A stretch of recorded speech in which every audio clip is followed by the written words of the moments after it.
county judge in Alachua County is unique because we also cover felony caseloads when needed. So you will be called on to actually preside over felony trials. I was a prosecutor for 10 years, both in Orange County and Alachua County. I prosecuted everything from misdemeanors to first-degree murder cases. I worked with victims and their families. I was also promoted to juvenile division chief, and that was probably the best experience I had as a prosecutor because not only did I prosecute juveniles, but I spent the majority of my time working with community members to establish and promote prevention programs like the PACE Center for Girls. And I was actually the first PACE board president and proud to serve in that position. I also learned a lot in the cases that I was a part of. I grew up in a very stable, loving environment in Alachua, and I saw things in the system that I just didn't experience growing up, and that left an indelible mark. It motivated me to serve. It also enabled me to transition into being a defense attorney. I've actually represented people charged with crimes and helped navigate them through the system in drug court and mental health court. I also volunteer at Three Rivers Legal Services in their small claims clinic. But probably the position that's prepared me most to serve as a county judge is being a hearing officer for the past 5 years. The chief judge appointed me. I've heard over 10,000 cases, presided over those cases in a courtroom for the past 5 years. People take their civil traffic tickets very seriously. They come in, most of them very upset, and I feel I've found a way to kind of strike a balance between maintaining order in the courtroom, but giving everybody an opportunity to be heard and following the law. Certainly being a parent and working in the community, active on a number of boards has helped me as well, and I'll use those skills in the People's Court. I tell people I can't make promises as a judicial candidate, but what I can say, especially after presiding for the past 5 years, is if you come in my courtroom and I am elected and I'm presiding, everybody will get a fair shake. No matter where you come from, what side you're on, I'll listen and I'll treat all parties with respect and dignity. And I think you'll find if you ask around, I have a reputation for doing just that and working hard. I just got the endorsement of the PBA yesterday. I have the endorsement of the county and civil, county and city, firefighters, Sheriff Darnell, along with the chief of the Alachua Police Department, Joel DeCourcy, along with a score of attorneys and community members. But that's all great, but what I actually need is a vote, and I'm here to humbly request your support and your vote on August 26th. I have a website and I have a Facebook page, and my cell phone number is actually on the materials that I handed out here tonight. So if you have any questions, I'll be glad to answer them. Any questions? Anyone from the audience? I'll just say that our city attorney, Scott Walker, was unable to be here tonight. And I know that if he was here, that he would certainly echo the sentiments, as you've mentioned others, that he holds you in very high esteem and respects you as an attorney. Thank you very much. I appreciate that. Thank you all so much for your time. Thank you. Thank you for coming.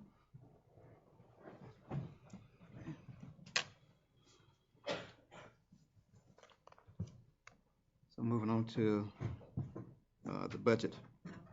But we have the ticket to click it. Recognition of click it or ticket. I guess you don't see many of those candidate tickets for not wearing seatbelts. Good afternoon. Good afternoon. Mayor, if you can come down and present the award to PD. Oh, it's nice.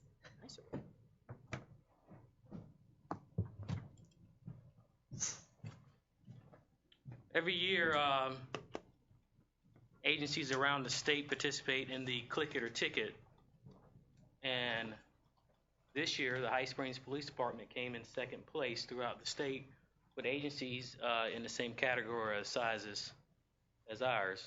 Officer Jamie Jacobson is in charge of our traffic safety and is partly responsible for that success, along with each officer in our department. As a result of this award, the High Springs Police Department won $12,000 for purchasing of equipment with an additional $1,500. With that money, we purchased 3 cameras at $4,000 apiece. These are in-car cameras for our videos, for our vehicles. These cameras will help prosecution of DUIs. They will also serve as protection for the citizens and the officers for citizen complaints. And the second item that we purchased was a laser, which will help us slow down speeders. So we're happy and excited that we came in second place, but we're optimistic that next year we will take first place. And along with our first place, we will take a new vehicle back with us for free. And we got to see those vehicles leave with 4 other agencies. But we're optimistic that we will prevail next year.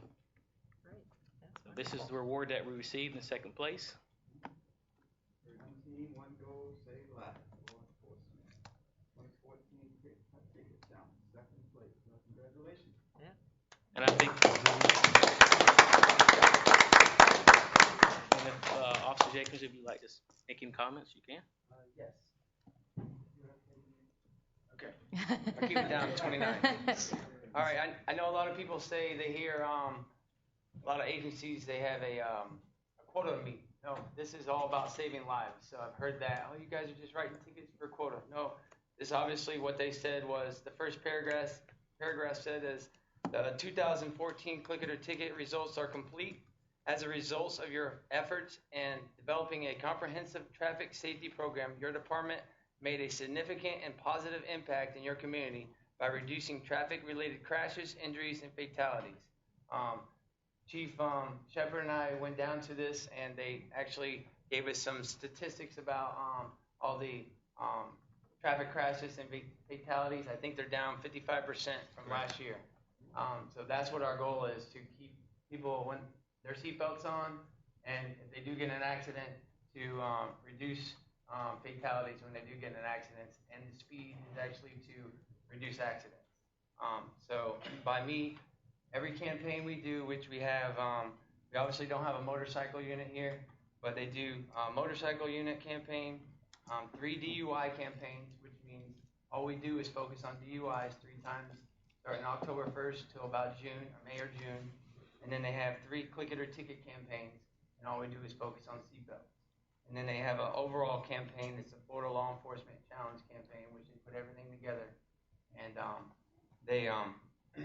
they score you upon that, how you did well and how you did in the other campaigns.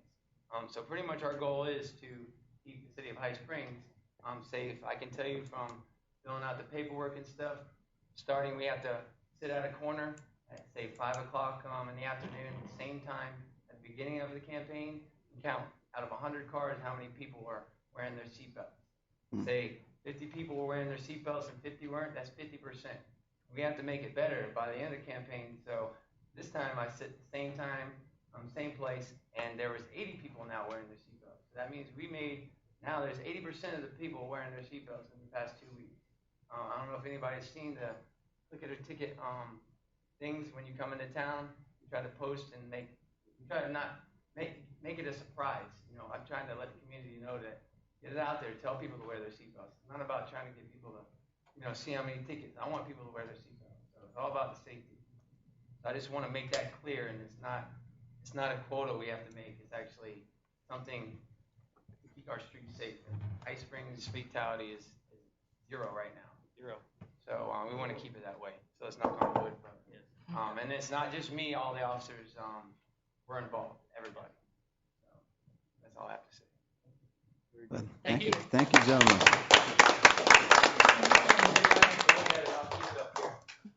That's a wonderful thing. 0. That's wonderful. And be quite honest with you, seatbelts does save lives.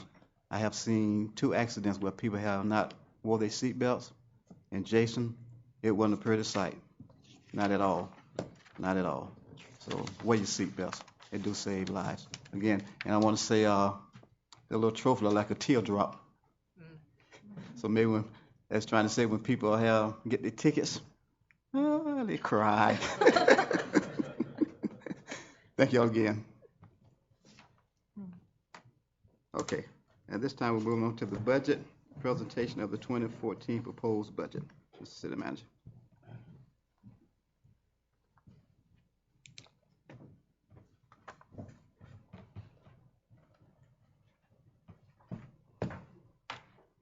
We're here presenting the budget to you today. We've gone over it on many workshops, and I would like to take each section, you have it, and go over the changes, and please make comments, and we will then take those changes, present you a new budget that you can pass the next meeting.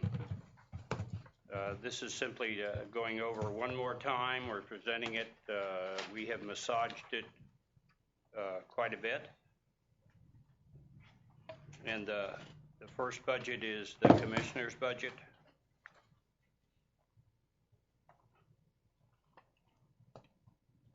And there it's pretty much remained the same.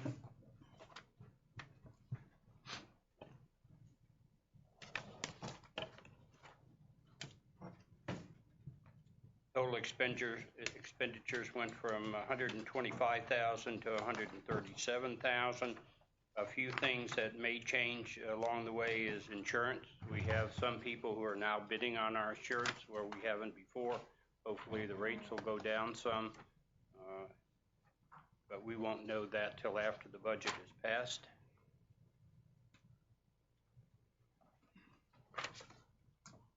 There's no questions on the commission budget, the city manager's budget. It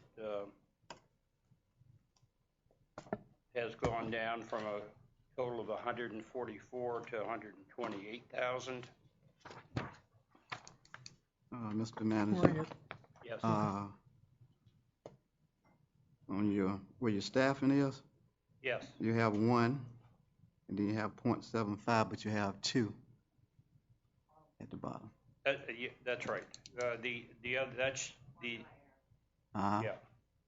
So it should be, the 175. 0.5 should be 1. That is correct. There's a couple of those mistakes in there. There are. Yeah. What? Right. It should be 1.75. 1.75. That what it should be, 1.75 instead of the 2. Right. For clarification, Ed, the administrative assistant, Yes. is that Linda or is that Angela? No, that's Angela. No, that's Linda. Okay. I'm sorry. That's Okay, so Linda is under you, she's under me. but you're the executive secretary on paper, working for Ed. Jenny, no. She works for Jenny. I believe if you look at the city clerk's office budget, that has changed. That's showing that reflection.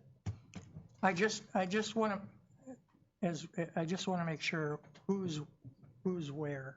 Right. So,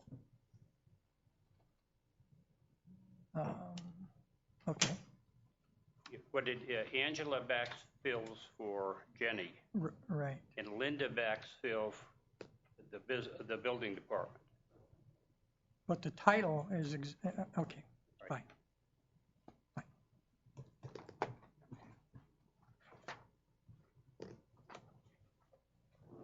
In finance, we show an increase of 1/2 of a person, and that's because the workload has gone up, and also the reporting has become more. Another question. Going back to the, so we know, in the regular salaries, is there any increase built in all these salaries? There is 4% on the workforce, but She's shaking her head no. 3%. 3%. Huh? 3%. I'm sorry, it's 3%. So all the proposed fiscal year 2014, 2015 have a 3% increase built in? They do. Now, we will ask permission to go into the merit. We've just built that in thinking that you'll approve a merit increase of a top of 4% and the bottom of 2%. Okay, and so in your budget for your salary, There is no increase. There, for you, yourself, no That's increase? correct. And for Jenny, as a charter officer, do you know? She is, I think there's a 4%. 3%. I'm sorry, again, it's 3%. Okay. And 3% will carry on throughout, This budget. okay. Maybe one more question. Do we know what that total dollar amount's going to be?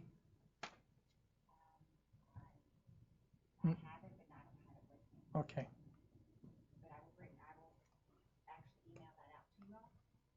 That'd be fine. Just as a number to know what we're seeing as a total salary increase throughout the city. Now, we can take the 3% and project it and tell you what that is, but it may not turn out that way because not every employee is going to get a 4%. Some people may not get any. But it'll be close. Worst case scenario. Worst case, that's it. Financially speaking, let me clarify that. Not for the employees. Financially speaking. David, make sure they get that, okay? In going to the city clerk's position or budget, we show actually a total of 2. It shows 1, but we need to change that to 2.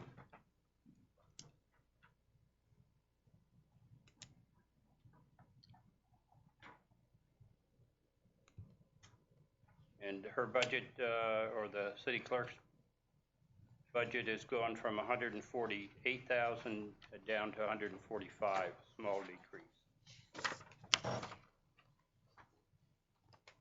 Some of these decreases are due to the IT being pulled out of the budgets and put into it separate.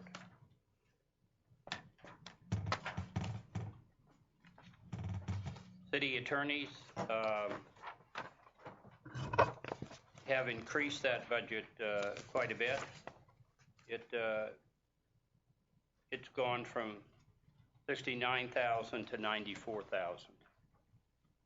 And, Vice Mayor? and that's because what we've done is we've added quite a bit into the non-routine legal services, from what I can see. Right. And hopefully that'll slow down. Also, we had added the $75,000 in the contingency. Okay, the 75,000 contingency is just that. If there are any payouts, and there may be for the one lawsuit or the proposed lawsuit over the developments, that is the development agreements that we have. They're trying to work out a financial settlement on that. And Hubie, before he left, did a very detailed report showing exactly what he felt the city owed. So it's not significant, and 75,000 will certainly cover. Mr. Mayor, we didn't have a line item contingency in this last year, right? City attorney, there wasn't one, right? No. Okay. So, job well done. And because most of whatever lawsuits that were out there were covered by the insurance. When it comes to the agreements for the developments, that is not covered by the insurance. That is ours. So total is 169 for the city attorney. Yes. There it is. Okay. The planning and development,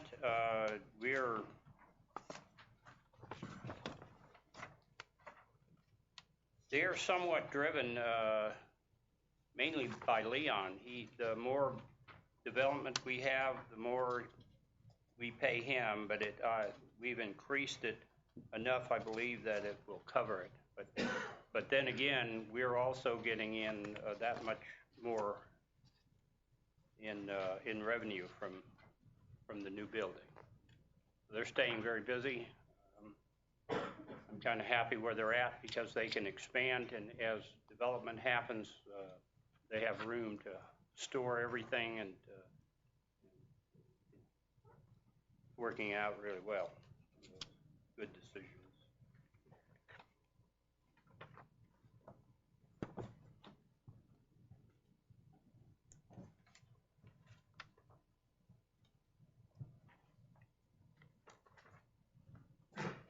Parks and Recreation,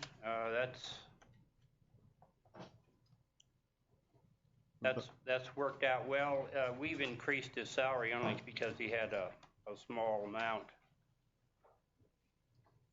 He didn't work but a portion of the year, and so this reflects his working the full year. What I've put in there too is there's a $10,000 fix for our playgrounds.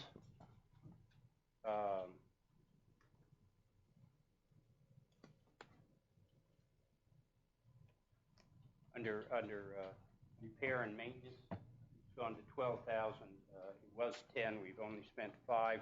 We are going to spend the other 5 this year because playgrounds need it, and we're going to go back out for grants. This is the first time grant that we went for $300,000. We're going to take a hard look at who won the grants and then go right back out for them again. We really feel that needed. Our playgrounds need to be rebuilt, and they're well used. You can tell they're well used. So make a bigger push on the grants for next year. But in the meantime, we need to put some maintenance in there. And he's doing a great job. I know he's new out of school, but everybody is happy. He's putting together programs, and the complaints from soccer moms and that have gone from a whole bunch to nothing. So that's. I have asked him when he started to give us some reports of the events going on. I'll push him to do that. And I haven't seen anything. Well, I see all kind of activity going on all over. I don't know if anybody else is interested in getting that, but I asked personally. He'll be here next meeting, and then he'll start coming on a monthly basis to tell us what's going on out there.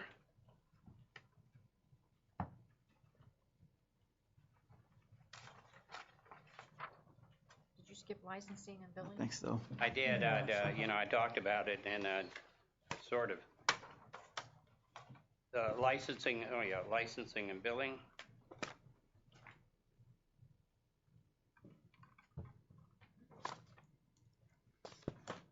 We see a slight increase. I'm still going to move towards getting more money from the county because we are open more, and because we're getting more business in. I think the tax collector should support that more. So I'll put a meeting in there pretty soon and go talk to him about maybe funding that half position that we have.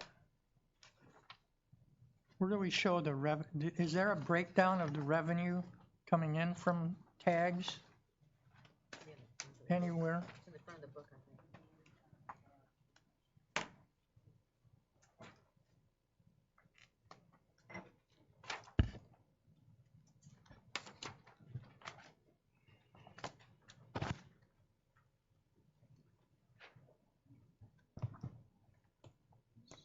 Okay, general revenues. Tag agency is on the intergovernmental section, the very last one. Is that tag agency commissions? Oh, okay, hold on. Is there a Page page 4. number on top? Page 4. Charges, intergovernmental, got it. And then tag agency commission, adopted and actual.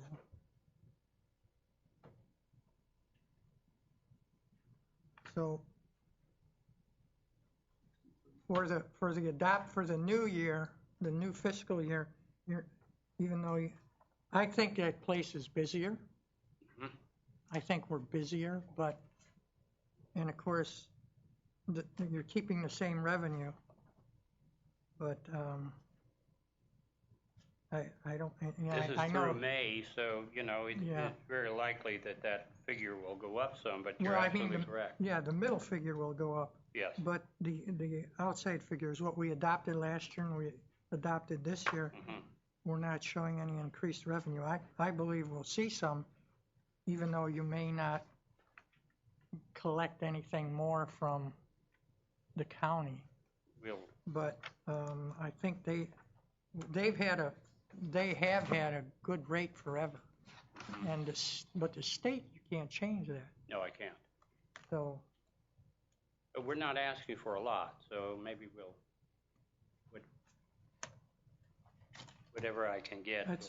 I'm just seeing the office busier every time I come in. Okay, thank you.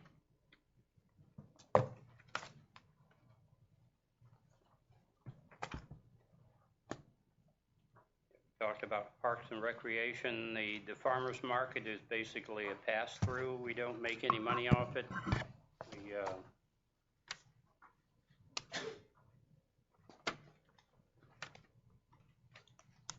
We have had the plans and everything approved for the farmers market to put in there. They're setting up a ceremony, I guess, to give us the big check. And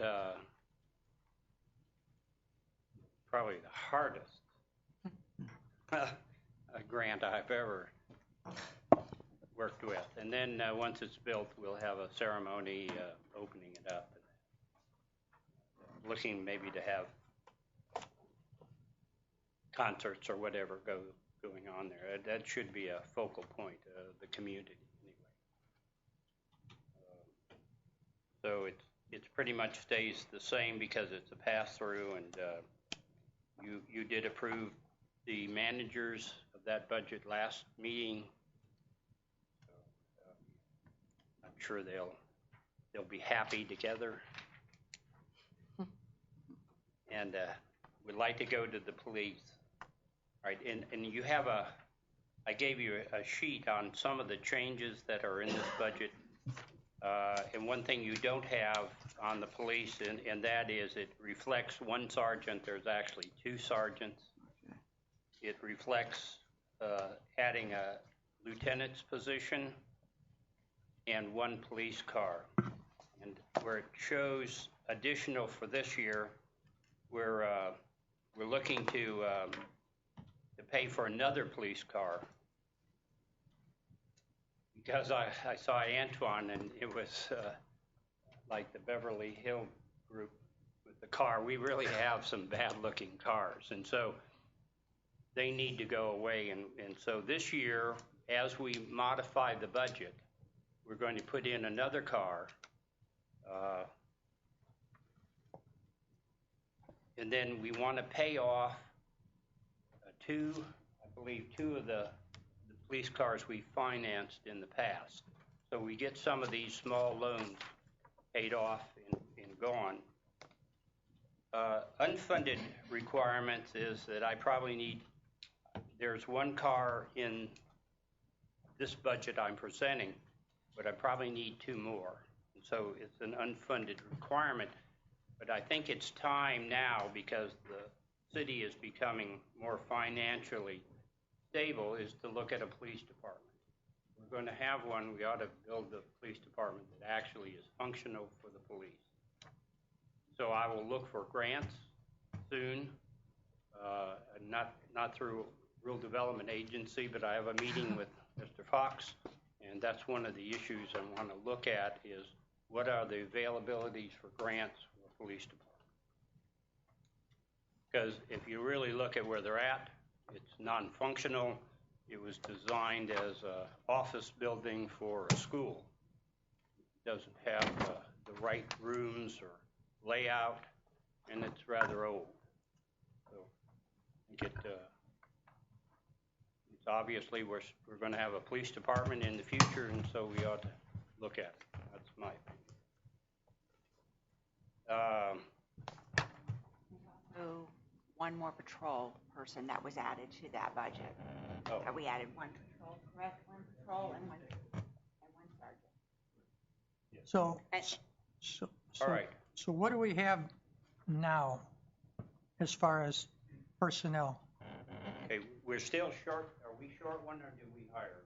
We're still too short. Now, we're budgeted for 12 sworn positions. That's including the chief of police. So in the column over, let's say in the current fiscal year, the number that would be down there, would, including the police, would be 12? Right. To a police chief. We didn't have a lieutenant. We had 2 sergeants, I believe, right? 2 sergeant positions? Yeah, that's right.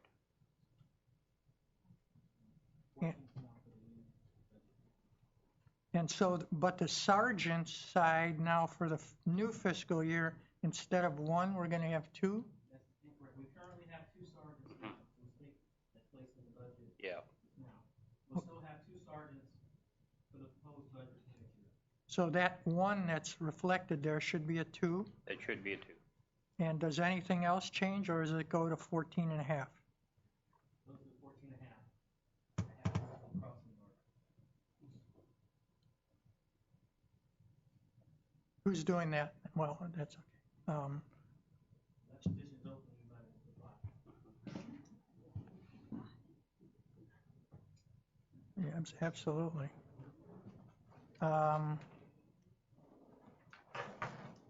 What, how is it, I know we talked about detective. Where does that fall in here? That falls on the additional officer we have. We have the lieutenant, the added position, and the second officer we serve as an assignment as a detective as we've done in the past. So the detective position will fall under police officers. Correct. And we've also included a 5% for when that person acts for detective. There's a 5% increase. That's in the salaries. Okay. So in the police regular salaries, is there that 3% is also built into that? Yes. Yes.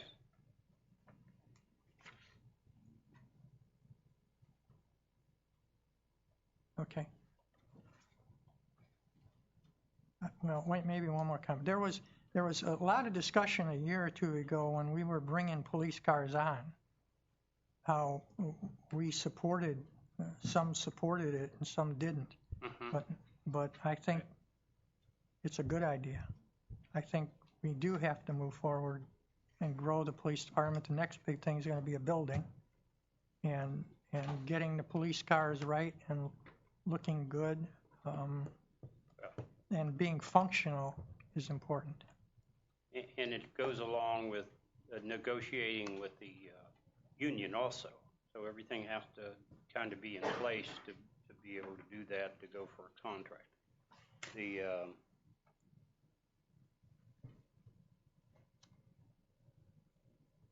And they'll be actually better off this year when we pay off some of the loans and buy another police car out of this year's budget. You'll see an amended budget next month. We'll include these in there. That'll put them a little bit further. If you saw the car I saw that Shepard was, the police chief was driving that, it would have embarrassed me. Like when the one didn't start, the program. Yeah, that embarrassed too. So we're moving ahead, and we're doing a lot better, huh? What's going on with that big tank we got? Oh, Are yes. we selling that? The tank, well, okay, I guess I have to be careful about what I say about that. But what we're doing is I'm going to market it, and the only thing I can do is give it back, or I could loan it to someone. Oh, that's right. Yeah, And so yeah, I'm going to loan it to someone who needs it. And so next next week, the SWAT team is going to practice over at the Alamo Hotel. That ought to be and I'm going to bring the AMRAP there and have them kind of pose for me, showing that this is a great thing. And then we're going to go to the convention here soon, and I'm going to hit all the city managers up with, this is really a good deal. You know, The Alachua County SWAT team yes, it will be over. at the Alamo. They'll be at the Alamo. That's quite the SWAT team at the Alamo. That's What time will this you be? can put that on YouTube. Davy, Better. maybe you can dress up as Davy Crockett. I could do that.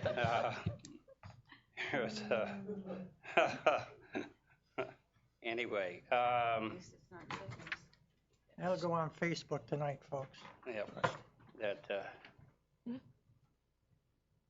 and so we are, I guess, the effort is get the police department same level as the fire department, and then we can move on. And I think we'll be in good shape.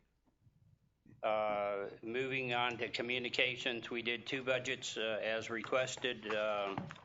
The additional money for communications for the second budget is simply in reserve, and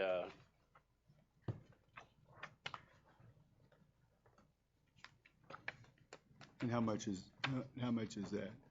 yeah, it's 'Cause 100 and I know we got an additional person. I think there's something wrong. There's 6 people on the dispatch.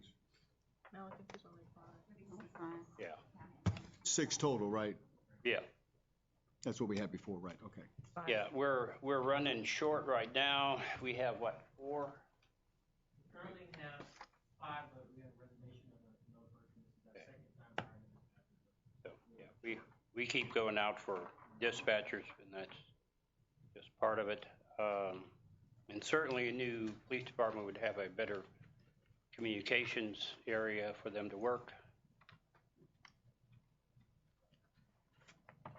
So the total difference on this thing Is about we're- 180,000.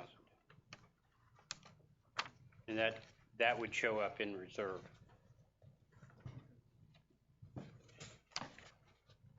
How will we go about deciding what we're going to do? At what point will we decide what we're going to do? That would be strictly up to the commission. You would make a motion and you could see where it go, but, well, I know.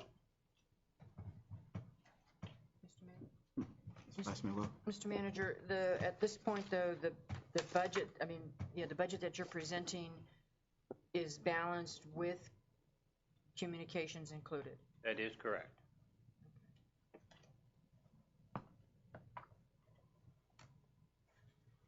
Kind of enlighten me. Where are we talking about the 2 different numbers? There's 2 sets of papers under that section. You have one with it and one without it. Yes. It's in the look at the same heading. section, it's just behind it. Mhm.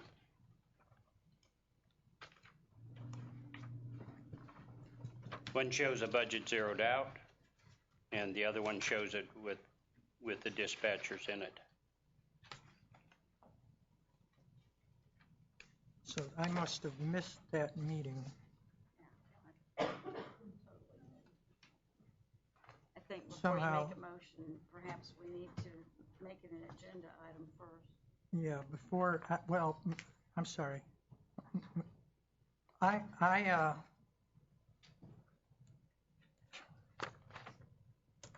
This is the first time I really noticed that we added this page in here about dispatch. This And is the first time. This is Tonight, the first this is time. for all of us. This is the first time we've seen it. and how we arrived at those numbers, what the county said they'd charge us, The all same that as, information. basically the same as what they did last time was in the neighborhood of 90,000. It's based on calls. So you deduct the 90,000 from the budget. We haven't talked really or moved forward. This is an issue for the council to deal with. Well, and I'm now realizing this has appeared. Well, this appeared only because it was requested. That's correct. It was requested. That's a fair answer. Yes, sir. But there was no discussion at how these numbers were arrived at. I'm going to just say this. If there's ever going to be a motion that's going to talk about adopting one or two of these, we need to really discuss the cost on that, because Yes, sir. I certainly opposed the county in the past. There's the population difference, which we're getting closer to. Did she change that at all? Is it still a 6,000 population number? Well, you haven't directed me to negotiate. Okay, okay. So the last time I talked with Sadie, it had to do with my concern we didn't have enough dispatchers, and I wanted to know if she would take over for us, you know. And at the time, she indicated she would, and that the cost would be the same as it had been before, and that's really all we talked. I know there was a lot of talk about how I went over there, but when I went over there, it was really for the purpose of finding out if I couldn't run it for 24 hours, if she would take it over temporarily. And perfect. She indicated she would. Perfect. But two things then I'm going to say. One, this budget currently is based on us keeping our own dispatch. Yes, sir. Okay. I'm going to ask you a question about that in a minute. Before we even consider moving away from that,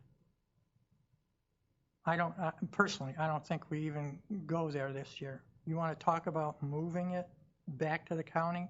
I think we need to open that discussion up big time, not just switch it in the budget because there's a dollar amount there quickly. If you, as a city manager, are comfortable with us keeping our own dispatch, I'd like to know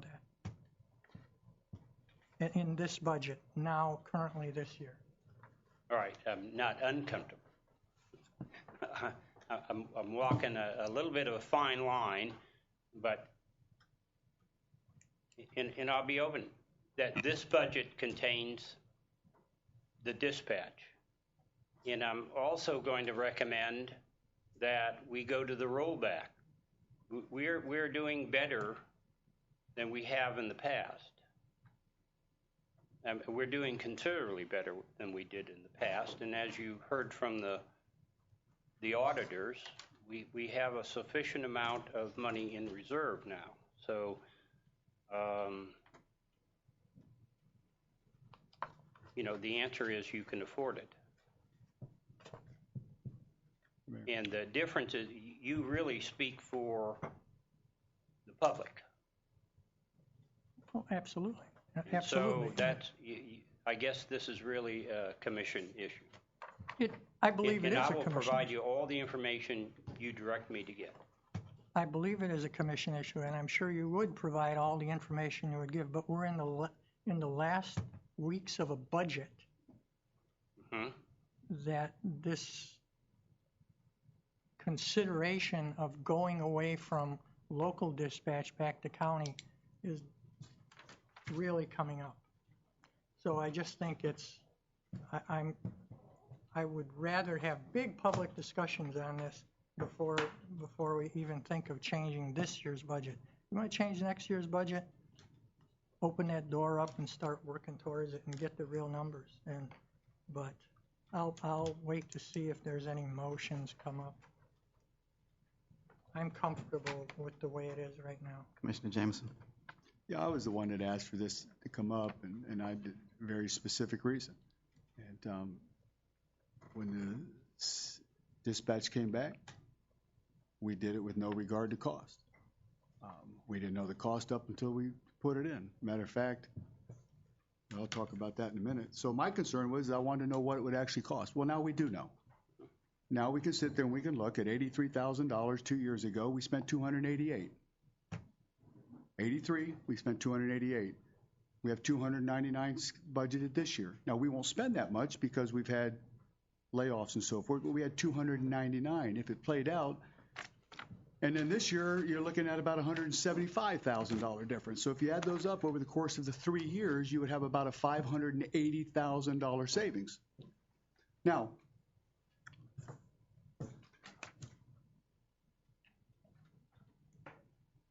and I say this with all due respect, but when the dispatch came back, we made a purchase that got rammed through at the last meeting before we had to get it the budget amended. We bought $39,000 for the Motorola or something, and that was the last. No regard to dollars at that point in time, we got it.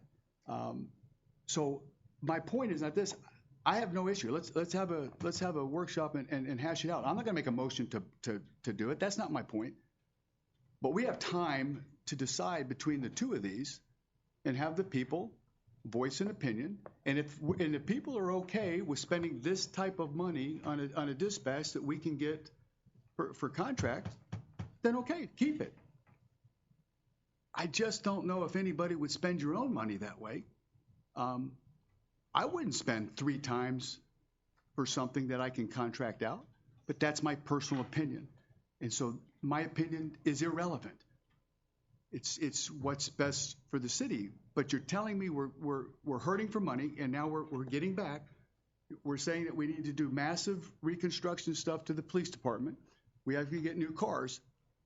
There's your money right there. So what I'd like is discussion. I'm not advocating, but to say we don't have time, when we brought it back in about a short period of time and we bought things at the end, I understand the concern there. I will do what the majority of the commission decides. I'm just voicing my opinion. I will do what the majority says, but I think to spend this type of money, again, now that we know, I think is something that needs, I don't know, more thought than when we brought it back. And I'd like to continue with all due respect on this subject then. We bought things at the end. Police cars that they needed. And they still need. And we rammed them through possibly, but they needed those police cars because we really needed them.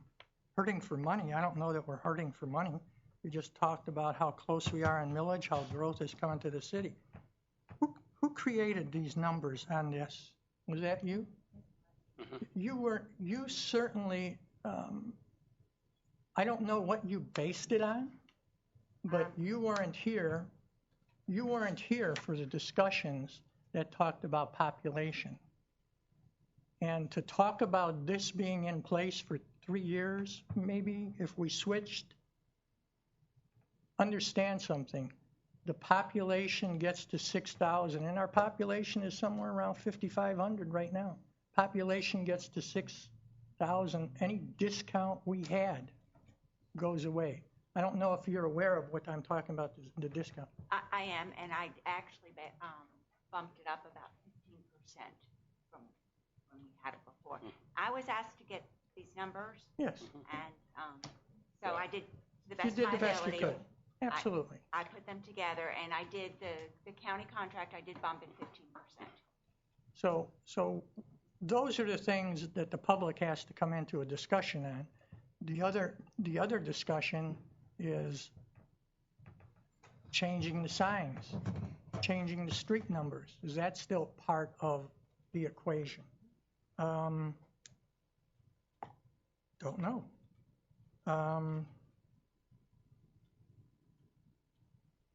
There was the other discussion of when you get rid of the county or get rid of local dispatch, our number 1415 pretty much goes dead. So on all the boxes that have grinder pumps, that's on there. And he's shaking his head no, but that means they'd have to have staff over there. No. So if you don't have staff, is staff figured in here to man 1415 during the day, every day, 7 days a week? That's the other things that we didn't calculate. There was a calculation, I seem to remember, somewhere around $80,000. That was what it would cost us a year to staff 1415. But I don't know that that's in here. So to open that up again, open it up. You want to open that door up, go ahead, but there'll be the same information will come out. There'll be numbers that'll come out, but the biggest one I'm concerned about is that 6,000 population. Once we hit that, I would love to see that number that reflects the cost that's in this proposal and reflects the cost at 6,000 population. Not a 15% increase, but the day we go to 6,000, what's it going to cost? Vice Mayor Willis. And, go ahead. Not that I particularly want to get into discussion about this tonight, but those figures were out there at the time. There was calculations showing what that cost would be, and it was still a money saver at the time. There was also discussion that on that 1415 number, that you could, at least in the evening, you could transfer a call to the sergeant if a number came into the 1415 for Public Works, that they could then contact Public Works if a grinder pump went out and said, okay, you're on call, you go out there. So there were discussions on that, and there were different issues on that, and there were different views on that as far as how those things would be affected and whether they would be affected or not. Absolutely, Commissioner, absolutely correct. But I think the ultimate number that we arrived at, if you go back and listen to it or look at some of the numbers, was to keep our dispatch, not including what would happen to street numbers, not including what would happen to calls that would come to local that don't get answered properly, was about $70,000, if I remember correctly. It was about a $70,000 more expensive to keep it here at those numbers. So ultimately, and I've got them somewhere at home. And then the final question will be, what does our police department want at the time? What will our police department say they want? I remember those discussions saying, in the beginning when we first talked about switching over, it's not going to work right. It's not going to be any good. And then we put it in place, and turns out a lot of guys that I heard of were speaking that it was great, that the new radios we had worked better than the county radios. True or not true, I don't know. But it can go both ways, just as we can change management, different views come in, but certainly deserves more than just a motion.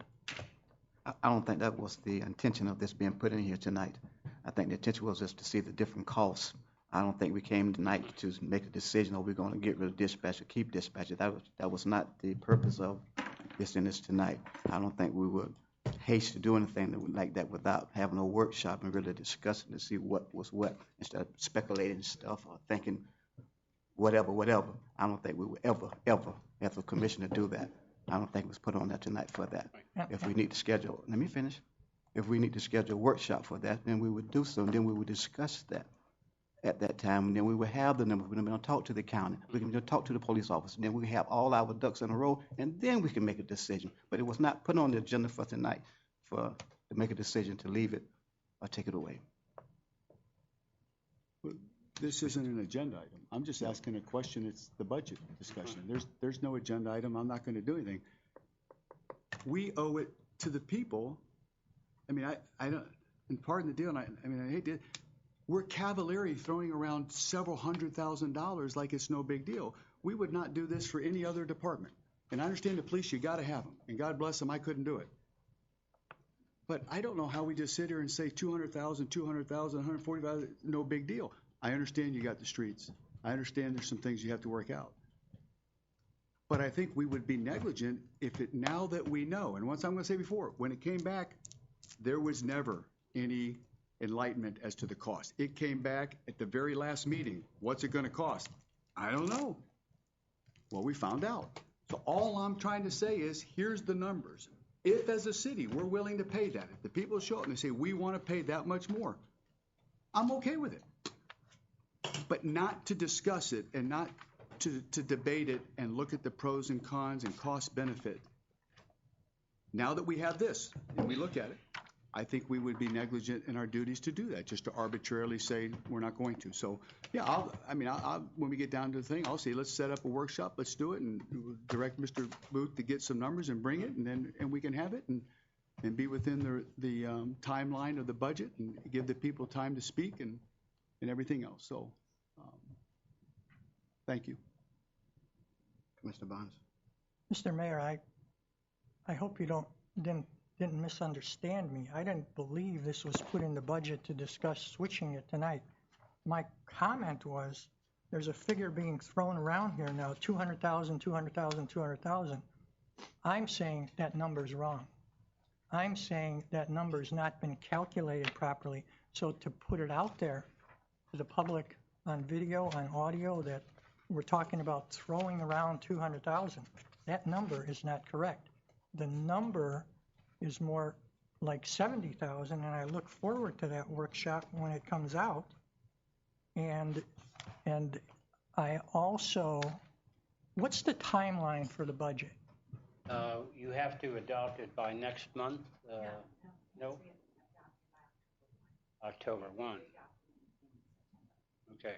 So October 1, which means the month of August and September. Mm-hmm.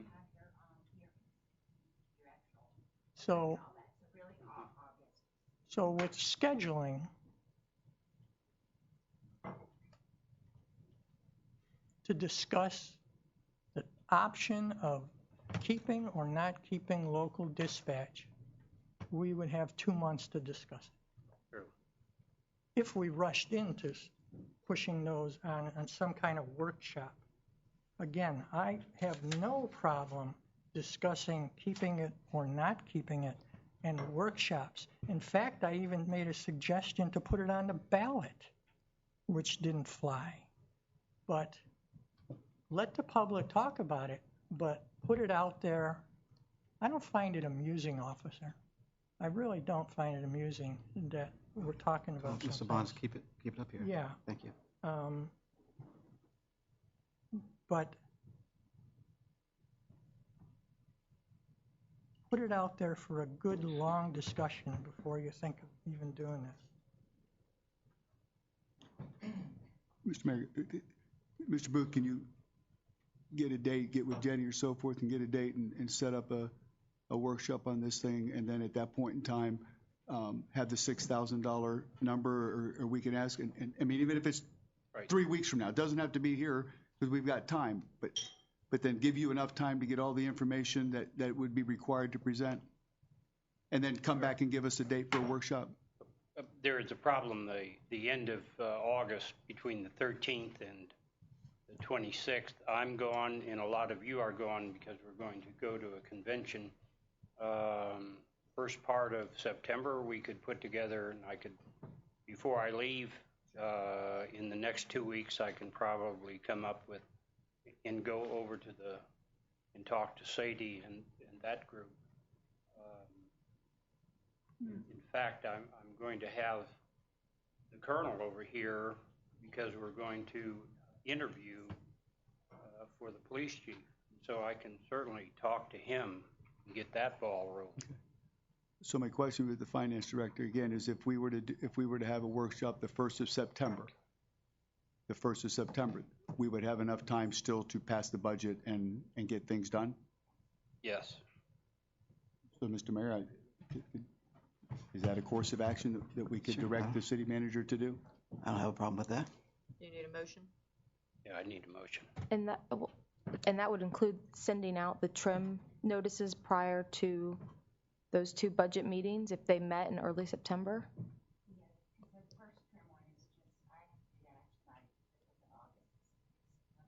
Okay.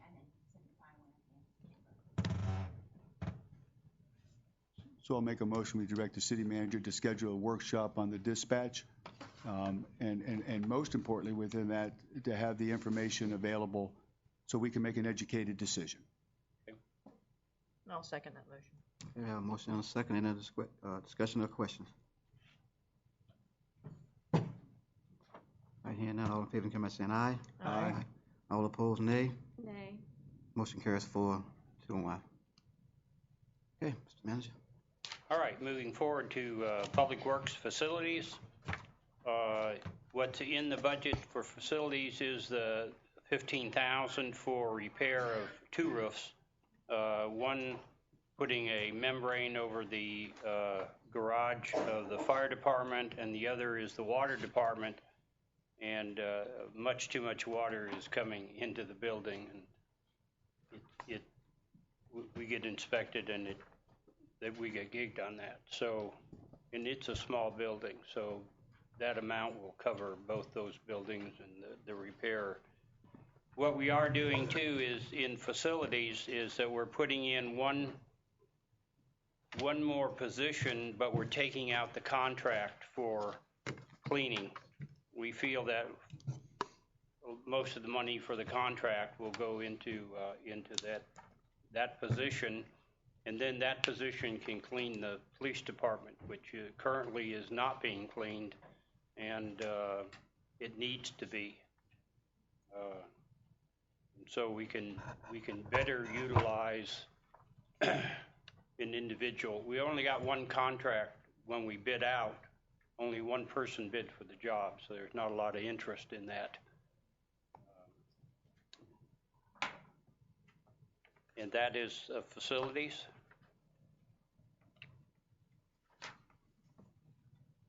Going to the cemetery. The cemetery, we're going to fund the repair of the fence, which comes to $13,000. That's what the bid price was in this year's budget. So it doesn't reflect in next year's because it's going to be fixed this year. Since we have the CRA person working, and he also gets paid from the cemetery fund, but the CRA person cleaning downtown has made that cemetery look a lot better.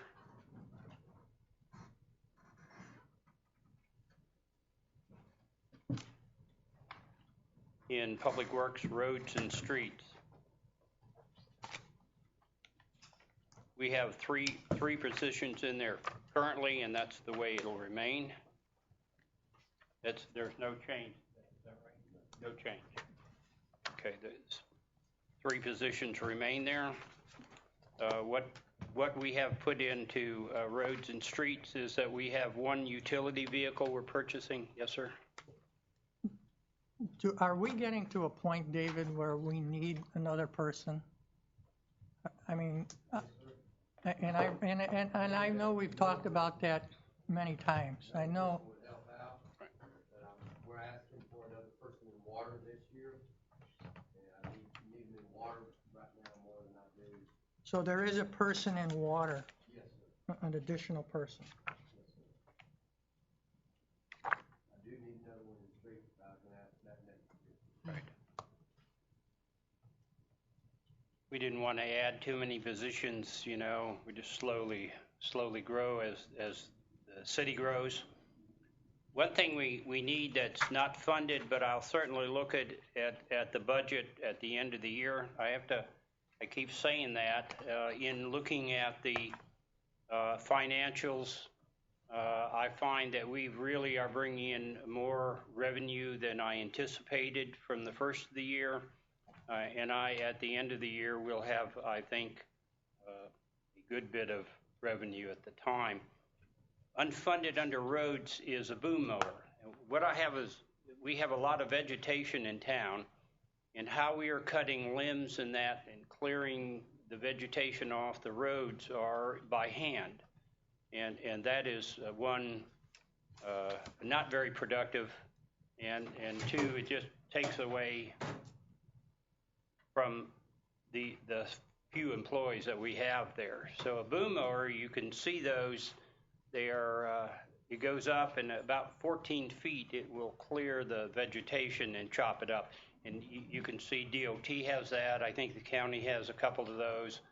And in every city I've been in, I've always had one, because you can clear a tremendous amount of area once the person is trained well on it and very careful. And we would put them out in an area that there's no vehicles or anything. 'Cause I've paid for a few paint jobs in my life over the boom mower. But once a person gets involved in it, it clears an immense amount of things. And then we have less limbs falling down on the streets and everything else. And so that's the unfunded. And truly, the street department has not received any capital improvement for a long time. We are a hot pot.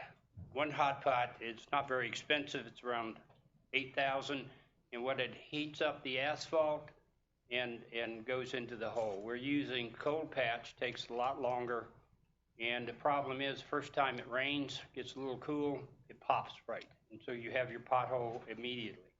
This way, you put asphalt down there, put the rock on it, and it stays for quite a while.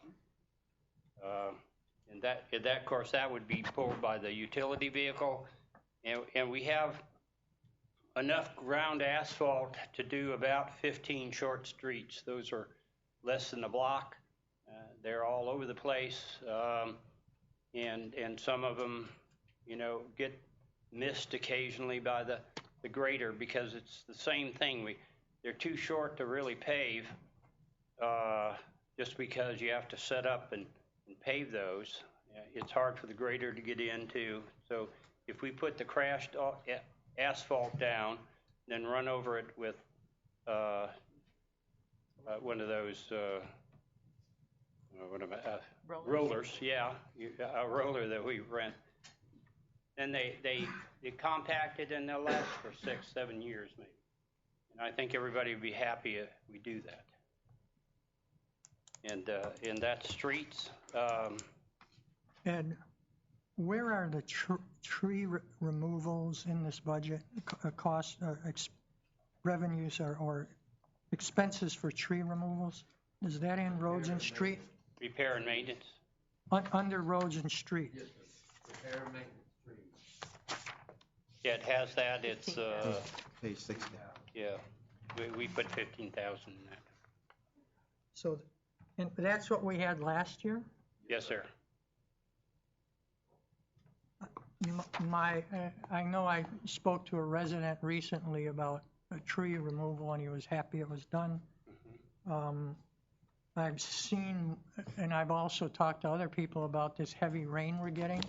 Apparently there's a certain version of a live oak that doesn't have roots, that they start falling over when we get the ground gets too saturated.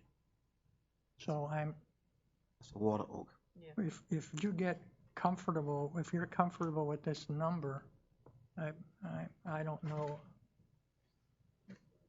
So two things about this. I'm concerned about tree removal during the next coming year. Yes. And cost. And one, I will ask you and ask David to think about bringing up somewhere in December a fourth person. Okay. See where we're at in the numbers. And put that as a priority one, possibly. From my perspective today, I think that roads and streets is going to need somebody quicker than later. Thank you.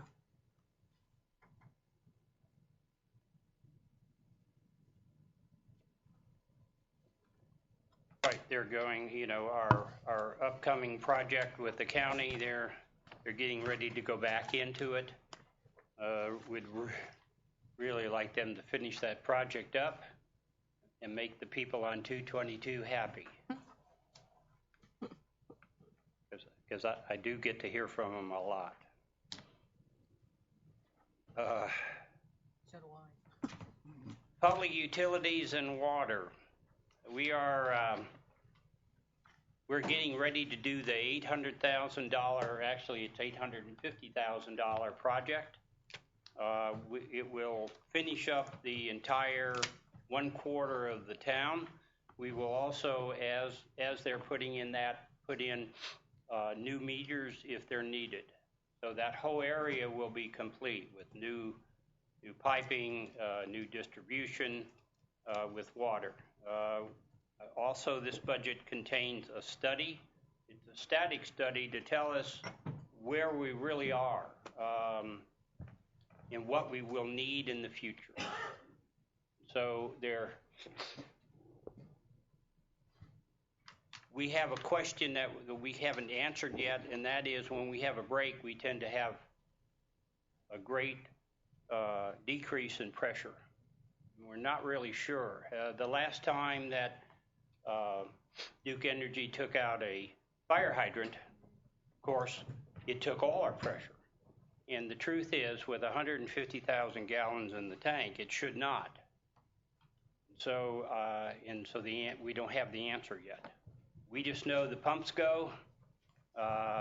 It's possible that there is another leak and we're losing a tremendous amount of water somewhere else. And with this kind of lime rock you have, it could go on for a while before it could go on for 50 years. So this will help us determine if we have a lot of water loss and what our needs are and where the pressure is. You mentioned the water project. I know that money's been funded, and now I guess the design has to be done for it. Actually, it's been done. That's been done. How long would you anticipate? Would it be done sometime within this next or the new fiscal year? Do you think it'll be done? Finished? It will. Finished? No, I don't think finished. It'll be a long. This is a pretty good project. Okay. So this takes a lot of digging and putting in. I would expect this to be a 9-month project. Okay. And probably starting in October. Okay. And I'm going to go down and talk to Fox and lay that out because it will require us to close some roads and it's going to be a lot of work. This will be our major project. We do this coming year. Now, I do have another question on that though. When you go in, I don't know where the old water pipes are, and I guess the new water pipes will go where the old water pipes are. Then does that tear up the roads? Are they on the right of way? And then if they do tear up the roads, then we're going to have to repair those roads. What we'll have after this project is actually a map showing us where all the pipes are in that area. Okay. We do a lot of guessing. There's just not a lot of maps. They didn't map it in the past, and so we guess a lot at where the pipes are. I mean, I've been out, and when they dig up, we find all kinds of stuff. There's conduits, conduit lines there that I'm not sure goes to anything, but they may. Anyway, so we're going to get that done. That's kind of a longer process to get the mapping and to do all that, because we're going to dig up some pipes before we really know where everything's at. Commissioner Bonus? Okay. We're good? Yeah. Yeah, and we are putting money into that water system which we need to do.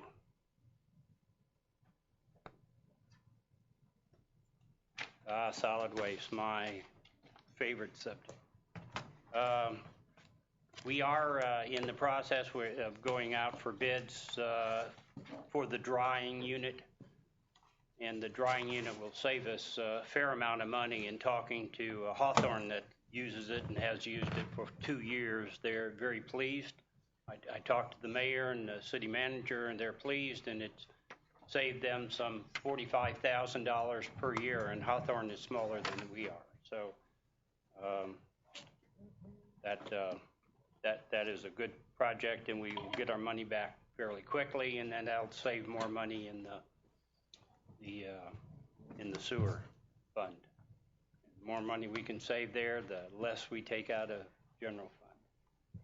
And I anticipate in the next 5 or 6 years, we will get a lot closer to self-sufficiency in that fund. But it takes a lot of work. Vice Mayor Willett. And just so that, for anyone that may be looking at the budget, as I understand it, where we had 40,000 in for the repair and maintenance of grinder pumps, that now is a separate, if you will, budget.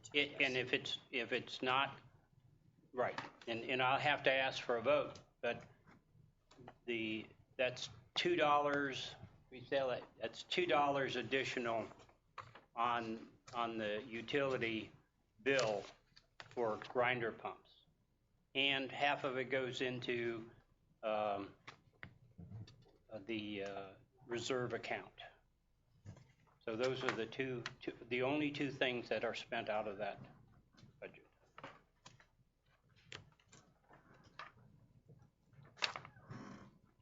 David, is there any more sinkholes opening up out there or any problems with the current ones? We hadn't had done in the last month now. Did we have another one? I think it was about a month and a half ago, we had to go back. We had one that started opening up that was filled in, but it was real little, didn't take much to fill it in. Sometimes you do have to go back and fill them back in. These aren't large, they're small. They're just little, I think small ones. we don't call them sinkholes anymore when they're small. And I have I don't know, over by the Civic Center Park, we filled that, it's starting to open back up with all the rain. I think that's just a washout. That washout one? Running down into the bottom of that big sinkhole. Right. No others around town No. that are, we're seeing them in the news a lot more lately. Oh, yeah. My concern about that, but what is still going on out there with the mowing or that grass company? Is that still out there? They've got it all planted and they're mowing it on a regular basis to keep the weeds out, and I'm not sure when they'll be cutting the fall off of it. But that's still an ongoing operation. That is still ongoing, and I know I let the recreation director get his feet wet and Before you start making him put sod down? Yeah, but soon he needs to take the Spanish soccer team, who guaranteed that they would lay it down for us and come get it. Yeah. That'll be interesting. That's right. And we have is that pine straw thing still going on? Yes, they come and break the pine straw up, I think twice a year out there. And that's Long Callan doing all that. Okay. We don't have nothing to do with the trees. No, but They do come out, I think it's twice a year. yeah. Blower's still working? You think that's doing a better job? Blowers, it depends on the weather. Sometimes if it storms real bad, my guy gets called out. It's done tripped it. Fire department.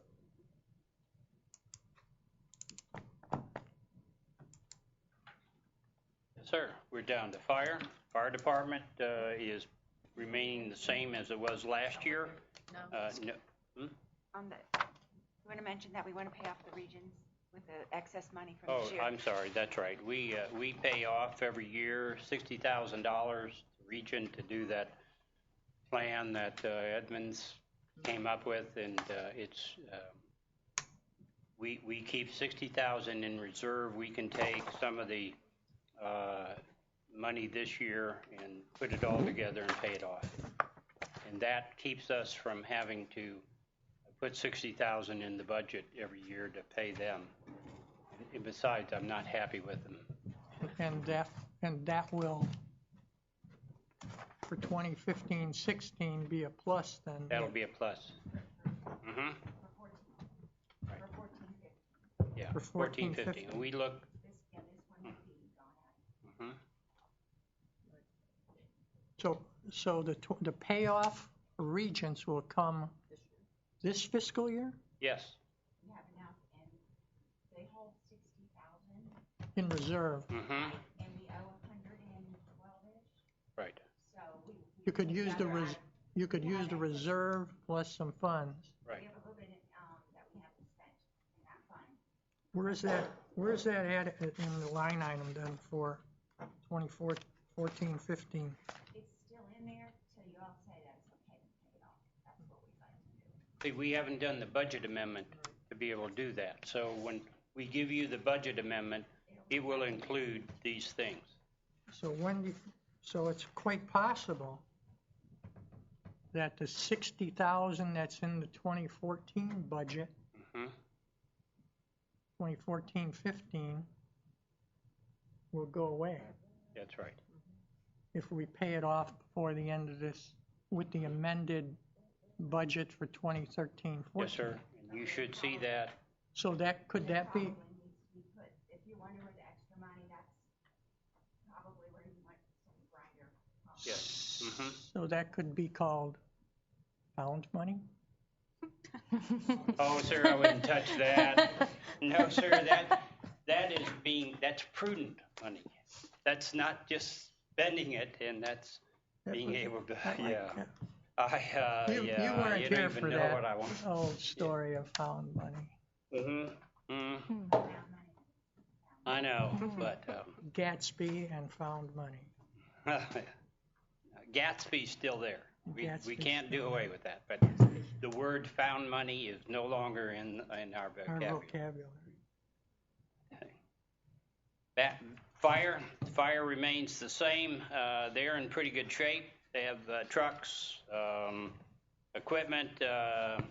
We are buying, and we will look. The biggest thing on the fire department has to do with the bunker gear, and we're buying some this year. We'll look at the budget, and if there is anything left over, we will certainly buy more bunker gear. We have determined that it's because of the insurance. It's actually cheaper than to keep the part-time people and to keep their manning the way it is now.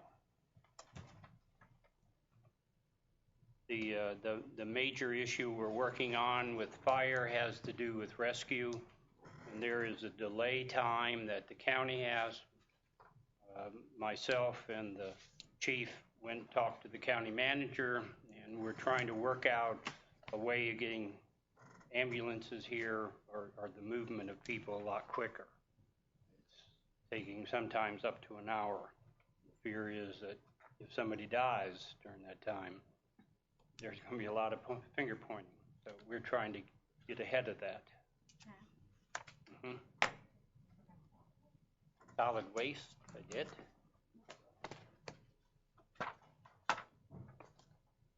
Solid waste. You're absolutely correct.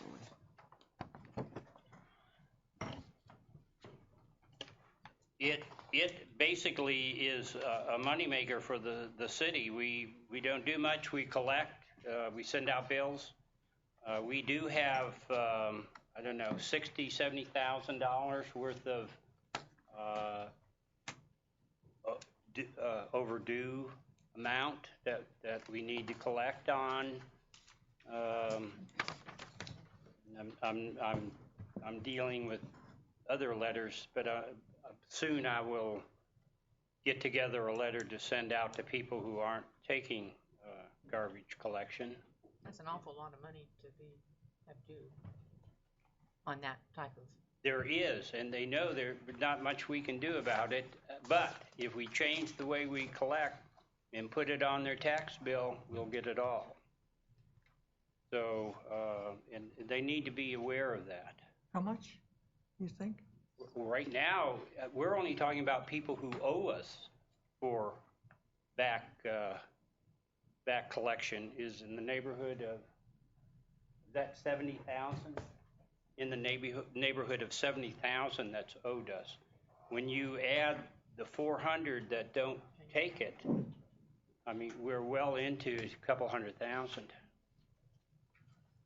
And we could look to reduce at that time, once we get that system and everybody, and it's not just a matter of money, it's also a matter of what happens to these people waste. Well, I can tell you that it goes into the dumpsters, you know, a few of them take it out to the landfill, but not the landfill, but the station over there, but a lot of them don't. A lot of it appears in other places. So that's the reason the state has authorized the city to make everybody have their garbage collected. And I think it's a great, for $19, and that is the average in this county. Actually, it's a little less than the average in the county. I mean, you get to have all your waste in your yard, in your refrigerator if it doesn't work, taken away. I think it's really it's cheap. And if you're in New York City, you pay $85 a month. Luckily, we're not here. Of course, you're right. You're driving a garbage truck. You're making 105,000, but still. So there's not much to say on solid waste. Fire department. Pretty much the same as it was last year. We're not doing any capital improvements. We're doing out of facilities. We're doing the roof over the garage to keep it from leaking, and except for the bunker gear that I mentioned before, we really don't have much. Talking about. Oh yeah, the cemetery trust. What that shows is money we have coming in. We have the required amount of money in reserve, which is $120,000, I believe. We have that, and we've had that for a long time. So they do a fairly brisk business. There are people from all over that seem to use our cemetery. Where are you showing that? The reserve? I don't think it shows in the budget. It doesn't. Yeah, reserves don't. So what do we have in reserve? We have 120,000 in cemetery in reserve. That's by ordinance. That's by ordinance, and that was meant to buy new land. Or if there was a sinkhole and repairs. That is true. That's in a local bank somewhere. Mm-hmm. Yeah. It's the first time I've ever heard of that. Well, no, it's been gone up every It's year. been, 120,000? Yes. one time it was 150. And it could be 150. I know it's over 100,000. Yeah. And it's been that way forever. I mean, it's been that way for a long time. Deliberately done. But why do we show other reserves on the budget and not that one? Our budget is a 1-year view, and your reserves are forever and ever. So, I mean, they're balance sheet accounts. We'll get to accounting in a little bit, but I can, if you would like to know how much is in each account, I'll be glad to let you know. But that's not something that usually comes unless you are going to pull from it, and then you still only budget the amount you're going to pull. I would like to know what we have in reserves or anything like cemetery or I any. will send that out when I send out the COLA dollar amount to you in your email. Good, thank you. Impact fees, we adopted 205, then we changed the way we collect them. We collect them as the house is sold, and so that pushed that amount down. And we're anticipating, because of the the number of homes that are being built. And in 1 month, we had $1,200,000 worth of homes built. That's in 1 month. And we're not going to do that every month, but it shows you that the numbers are starting to come in. An impact fee at $200,000, $250,000. Hopefully, in the next couple of years, we'll have enough money in there to do a sewer expansion. CRA, we've talked Mr. about Manager? that. Oh, Mr. Manager. The, yes, under the capital outlay, you had the sewer system improvements of 60,000. That is the payment, isn't it? The capital outlay?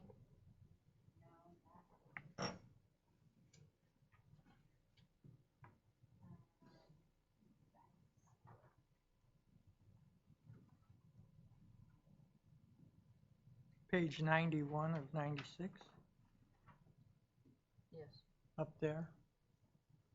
She's looking at something else. In sewer? Yes, under capital outlay, it says sewer system improvements. Go. Well, it's under No. impact fee. Yeah, it's I'm under sorry, impact yeah, it's fee. under impact fee, but it Right. says, I'm sorry. And I think that's the payment, is it not? Yeah, it's sewer system improvements, 60,000. That's where your payment is, Okay. right? And that'll be gone. The transfer amount on it. Okay, thank you. And CRA, we've talked about a lot. The budget was approved.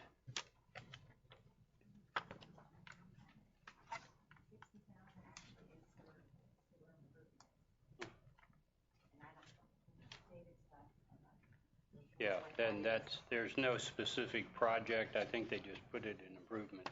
Okay. And then we have the IT.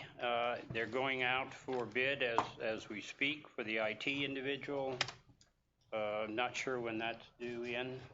That's all been done as far as I talked to Jenny. Okay. You had one bid by Eric May. All right. That'll have to be approved by the council. And we have put all our eggs in one particular basket there. And hopefully, not hopefully, for sure we'll do some rewiring at the police department. We'll have more flexibility with one budget than we will with everybody having just some. We can identify the real needs in the community.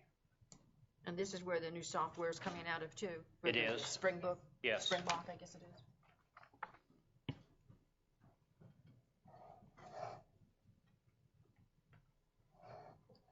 And that will help in another subject we're having when we charge people for not paying their bill. We also charge them a disconnect fee. It's on the agenda. Yeah, I know. So the Springbrook will help with that, and we'll talk about that. All right, and that is the budget. It is balanced. It doesn't require any reserves to go into it. And I think it takes care of the needs of the community. And you will see this again, I guess, in September. It needs a letter from me, and you'll have some statistics on it. But the basic budget. Okay. Any more questions on the budget? Anyone from the... Jennifer done an amazing job of taking what I had down and figuring it out. There is still a couple changes that you'll get another for one of these.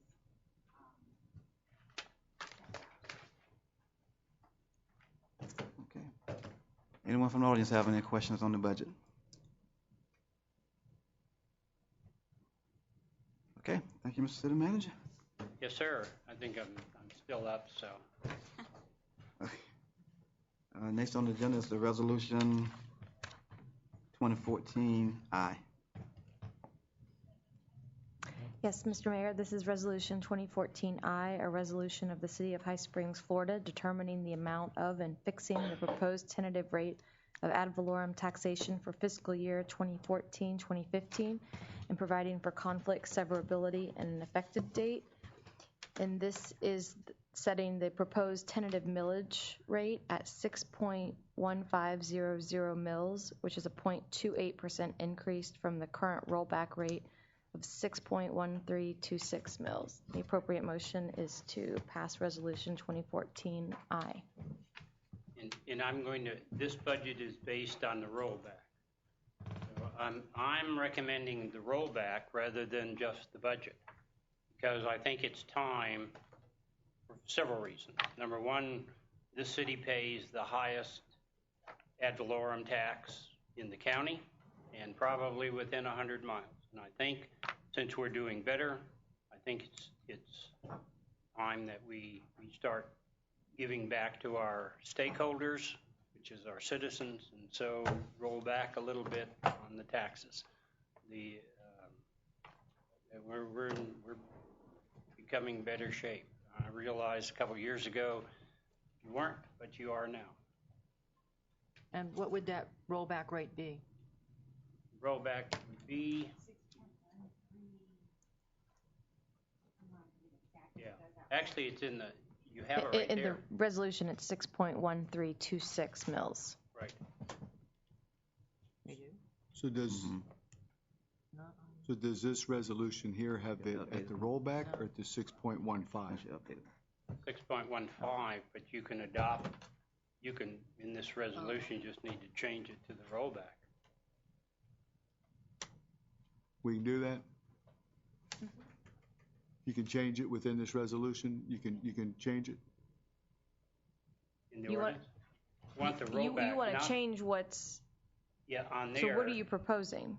The rollback, which is, 6.1326. In that one, it's got 6.15. Oh, because so you want to keep the current rollback rate. yes.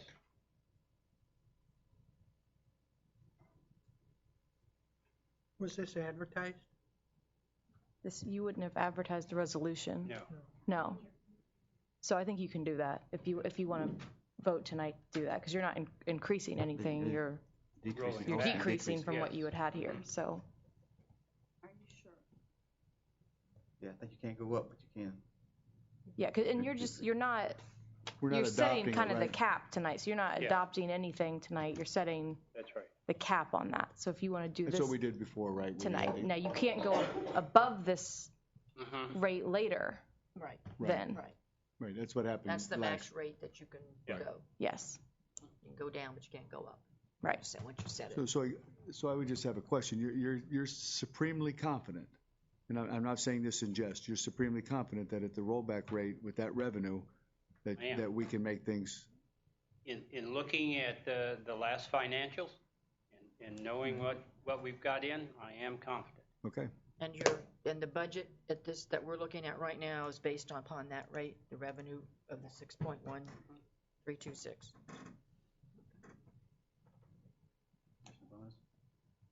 I think you have to, I don't think you can change this resolution. I think you have to vote it down and vote a new one in. You know what I'm saying? I don't Right. think you can amend the resolution to change it to that. Because this resolution says fixed at 6.15. Well, we can. I mean, we would change it before anyone signs it, but if you vote tonight that that's what you want to do, we would change this resolution, and that's what would get signed. No, you wouldn't be signing this one that sets, sorry, I'm switching my pages, that you would be fixing it at 6.15. We would change the language to 6.1326. What I'm saying is, I think you have to have, you say, I'll make a resolution. I'm not making the motion, but I'm saying the motion is to not adopt the current resolution at its rate, 6.15. Then make a second resolution to adopt it at 6.13. And I would say that I think you could make a motion to change this language now and vote to adopt Resolution 2014I as amended. Okay.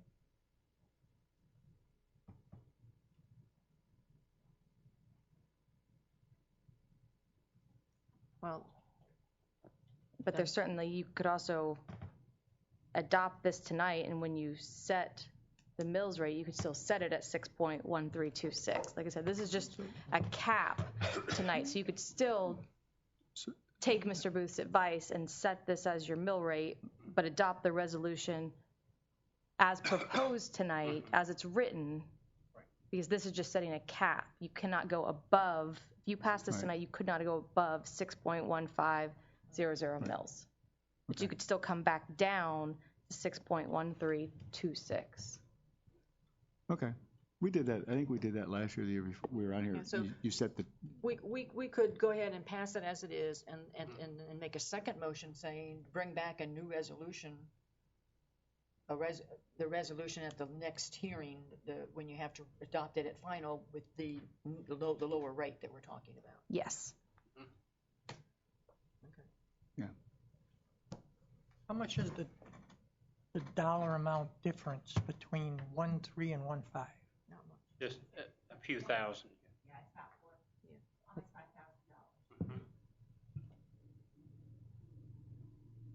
$5,000. It's a start, Not much. not much.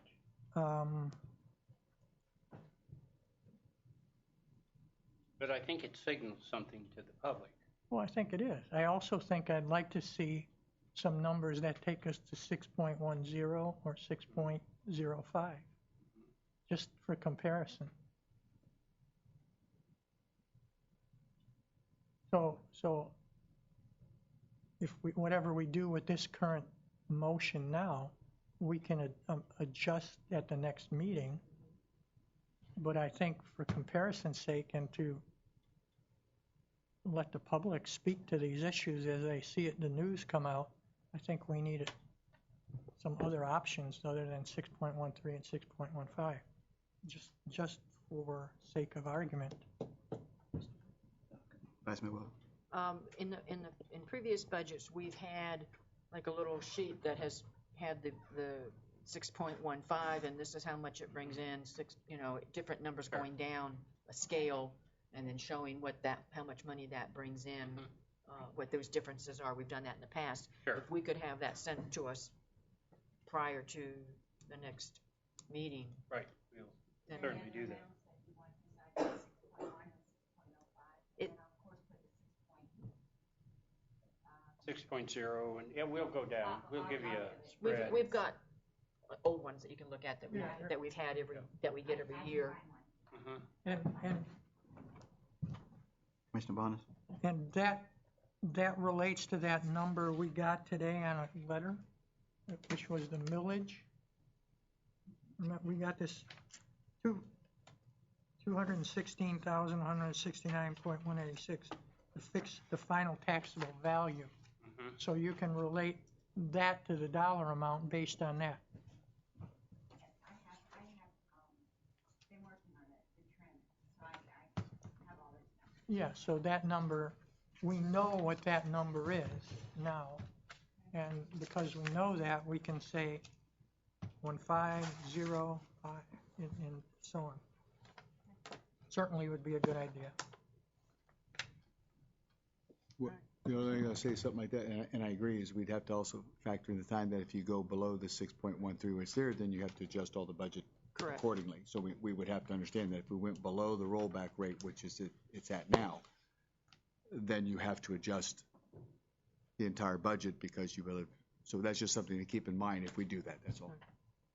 All right, I'll make a motion to pass Resolution 2014-I as read into the record, which sets the ad valorem rate at 6.1500 at this point in time. I'll second. We have a motion and a second. Any other discussion or questions? Okay. Vice Mayor Weller? Yes. Commissioner Barnes? No. Commissioner Destin, No. Commissioner Jameson, Yes. Mayor Williams. Yes. Okay, motion carries 3-2. But let me explain. But we still, at the next meeting, we can lower it to whatever that's 6.1326. You just can't go above the 1.15. But you always can go down at the next meeting. This is not fixed at this time, what we did tonight. And and let me just say also for the record, even though that I've made the motion for the 6.15, I certainly at the next meeting would be looking at it being a little bit, at least at this point, a little bit lower at the 6.1326. And it also depends on what the effect is of that other sheet of paper that you will be presenting to us. Okay, moving on to unfinished business. Update and discussion on the status of the yard waste plan. Okay. We had a meeting, both David and I, and the company is, WCA is putting together a letter. And they're basically going along with what the contract said and what they do. And it really boils around yard waste. And they'll collect yard waste, only yard waste, in a second container. But it's basically grass cuttings and leaves. And there are a lot of people in this community that don't use that. So what they do use is when a tree falls or they trim and they put their limbs out, they will be collected. But that'll go out in a letter to the community stating exactly what to do. We're getting just a few complaints right now, went from a lot. We expected that on a new contract. It seems to be working all right now. So that was my agenda item. So you have met with WCA. I have. They will continue to have pickup on yard waste and solid waste on Friday. On Friday is their day, except when there's a holiday. I think that throws people, but if there's a holiday, it'll be the next day. Well, the holiday, I think, has always been an issue, no matter who it is. But what I'm still concerned about, Ed, is a second can. Right. Bags, what that letter is going to say.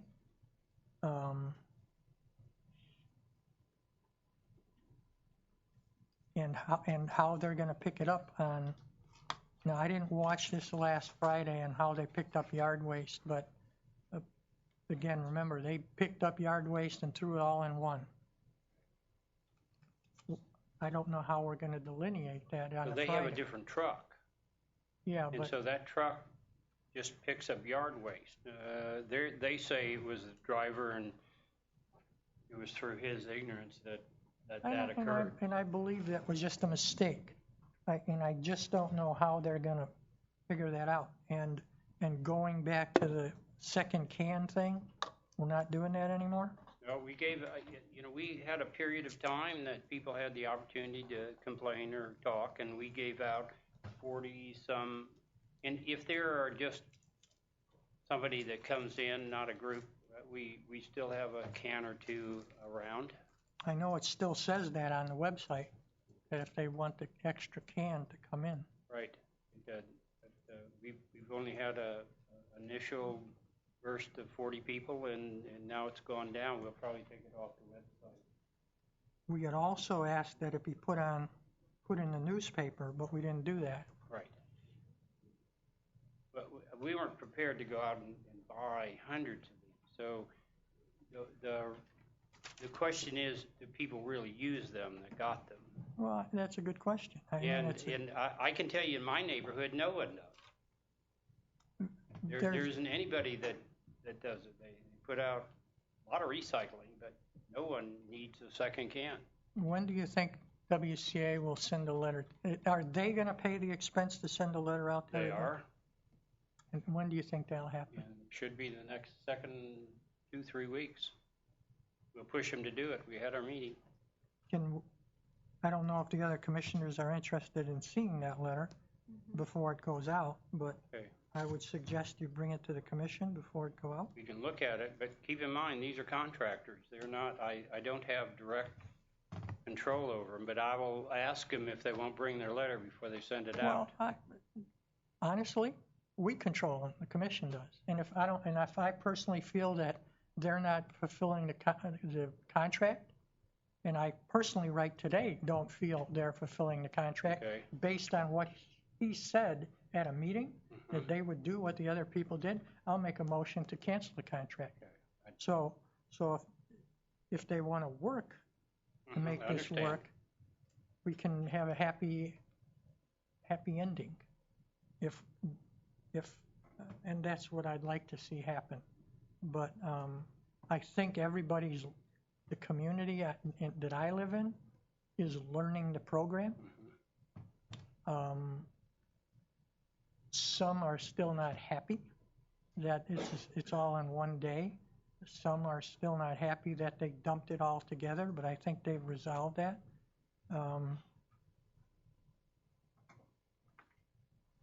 And it's a good, and frankly, the service is working pretty good for solid waste. It's the yard waste thing that I'm not happy with. Right. So I look forward to them voluntarily giving us a copy of the letter and see what they have to say. I have nothing else on that. Okay. Any other discussion? Any questions from the audience on solid waste? Yard waste. Moving on to discussion and notification of required sewer connection. Yeah, that's my significant emotional event in the last week, but as requested by the council, in that I sent out a letter. In the last commission meeting, I said, okay, I have a letter, you got the letter, and I said I'm giving it to the attorney, and as soon as he agrees with it, then I'll send it out. Well, he agreed with it that night, and it went out. Now, here's part of the problem is with the individuals. Some of them were promised sewer connections in the past. They can show me their easement that they did, and I can't tell you why they didn't get connected. We tried when Rural Development Agency was here doing that project. We tried to add people to it, and they said absolutely not. They had a map from Edmonds, and that was what we were going to go by. There were X's on that map. We couldn't tell why, and those people did not get a grinder pump. So the letter was meant to be informational, and it certainly did what it was supposed to do. We got input from the public. What I'm going to do now is go to Fox next week. That's one of the issues I have with him, is to go to Swanee River Water Management and try to get enough funds to fund that project. And so as people come in, but it wasn't meant to have them start the project right away. It was kind of a notice. As we're required by law, you have 1 year. It may be a year and a half, may take them 2 years. The process is that we're the ones who have to come up with the money and put it in the ground first, and then they have 2 years after that to pay it off. So there's a lot of steps in this whole thing to do, but I have to find out, and we tried very hard to find out why people weren't being connected. What happened with the tweeners that they were missed? Why did Edmund, and they're not talking to us, but You mean, why did, huh? I'm sorry, go ahead. Why did Edmonds, not put those people on? I don't know, but we're trying to rectify it by going through Swanee River Water Management to have a project done. The whole cost of that project, I estimated $300,000. It's a little less than $10,000 a person. And then there's some decisions the commission needs to make on those. Are we going to charge them impact fees, connection fees? So I don't have any of those answers. The letter was just the 1-year notice as required by our ordinance. And how many people did you say this letter went out to? 33. 33.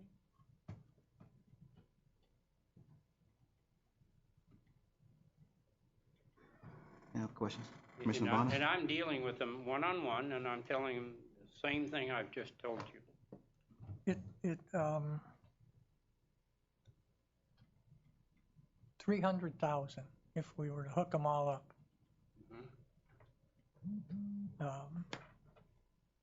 It's going to be an interesting battle because I guarantee you one of them will call a lawyer or something and say, why are you charging me now? You didn't charge Bob Barnes. You charged somebody else, didn't charge me. The impact fee was different then, it's lower now. There's an argument. I was told nobody paid impact fees. That's right. Nobody paid impact fees of $3,524, but now you're going to charge me an impact fee. They waived the impact fees. It just opens up such a can of worms that the question becomes, do we ever do it? Will we ever do it? And how do you wait for grants to do it? On one hand, I'm glad the letter went out because maybe you felt that it was a requirement by the law. We should have done it years ago. But where it goes, who knows? And as I say, the commission has to make a lot of decisions, a lot of steps to it.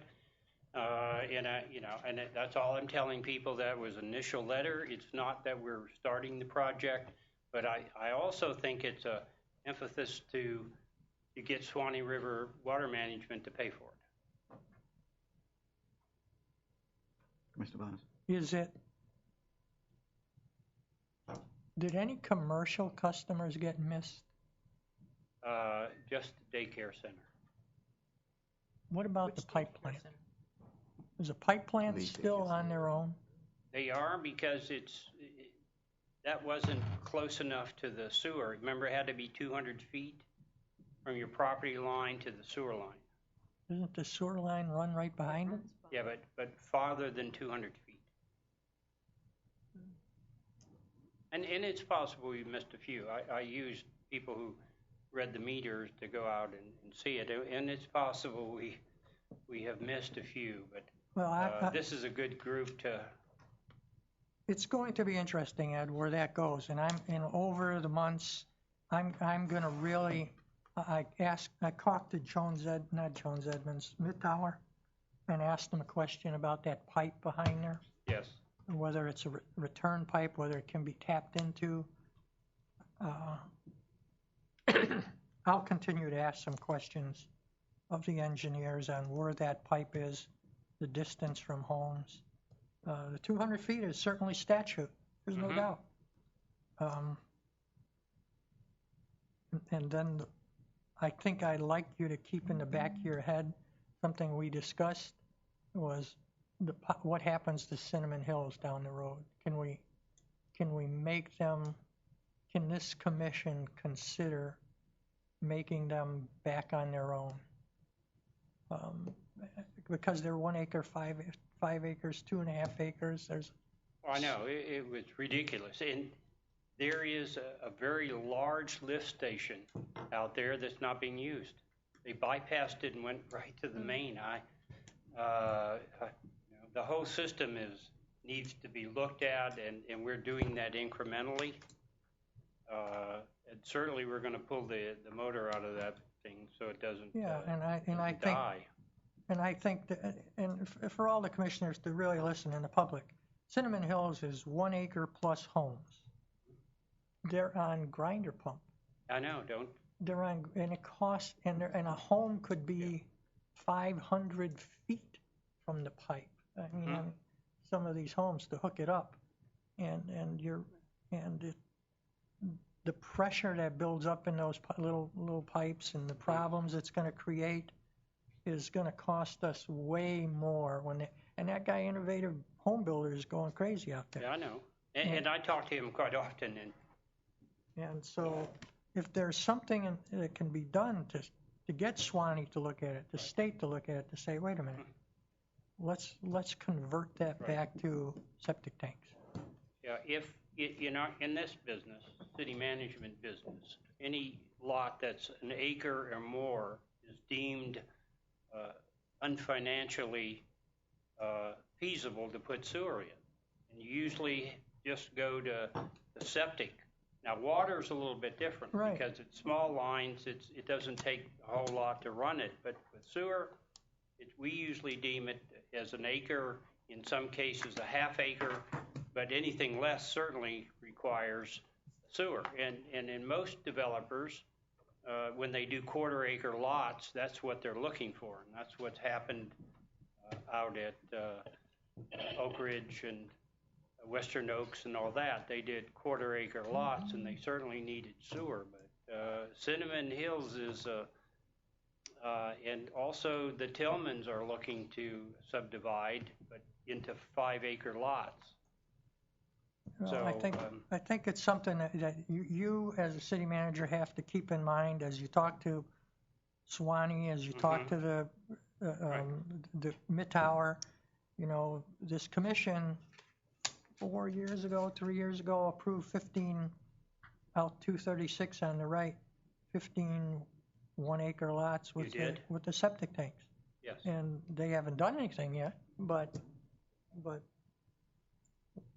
it's something that I think has to be really looked at for that, and it will certainly bring water revenue in, and it will bring trash revenue in, and those are generators for us currently. That is correct. And we're getting that in. And in the sewer system is becoming more and more cost effective. It's going to be 20 years before it breaks even, but we can certainly get it to a point where we can certainly afford it. I believe long run we're going to see technology, and I've said this before, technology come that's going to change how we treat that stuff out there. And we're going to see the grinder pumps go away, and a new product will process all that. But in the meantime, got to pay. Thank you. Vice Mayor Wells. Thank you, Mr. Mayor. I'm glad to see that this letter went out, that we're starting to take a step forward to connect those individuals that need to be connected. Now, obviously, we are going to have to deal with it because you have, I believe you're going to have people that are going to come forward that are going to have that easement paper that's going to show, I signed this paper, but you never put it in. And I don't know, but then on the other hand, you're going to have people that aren't going to have that easement paper because they probably were very happy at the time that either refused to sign it. I know. And we probably don't have a record saying they refused to sign it. But if they can't produce it and we don't have it, then, they're up the creek. And some of them, the $10,000, even though it's spread over 2 years, is a significant amount of money. Absolutely.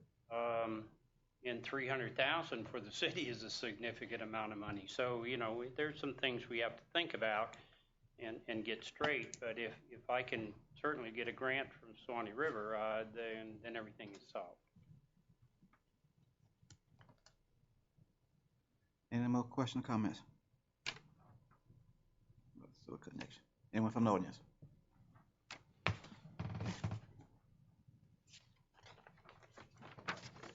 Yes. Okay. All right, we're moving on to citizen requests and comments. For issues not on the agenda, please give your name for the record and limit your comments to 5 minutes. Yes, sir.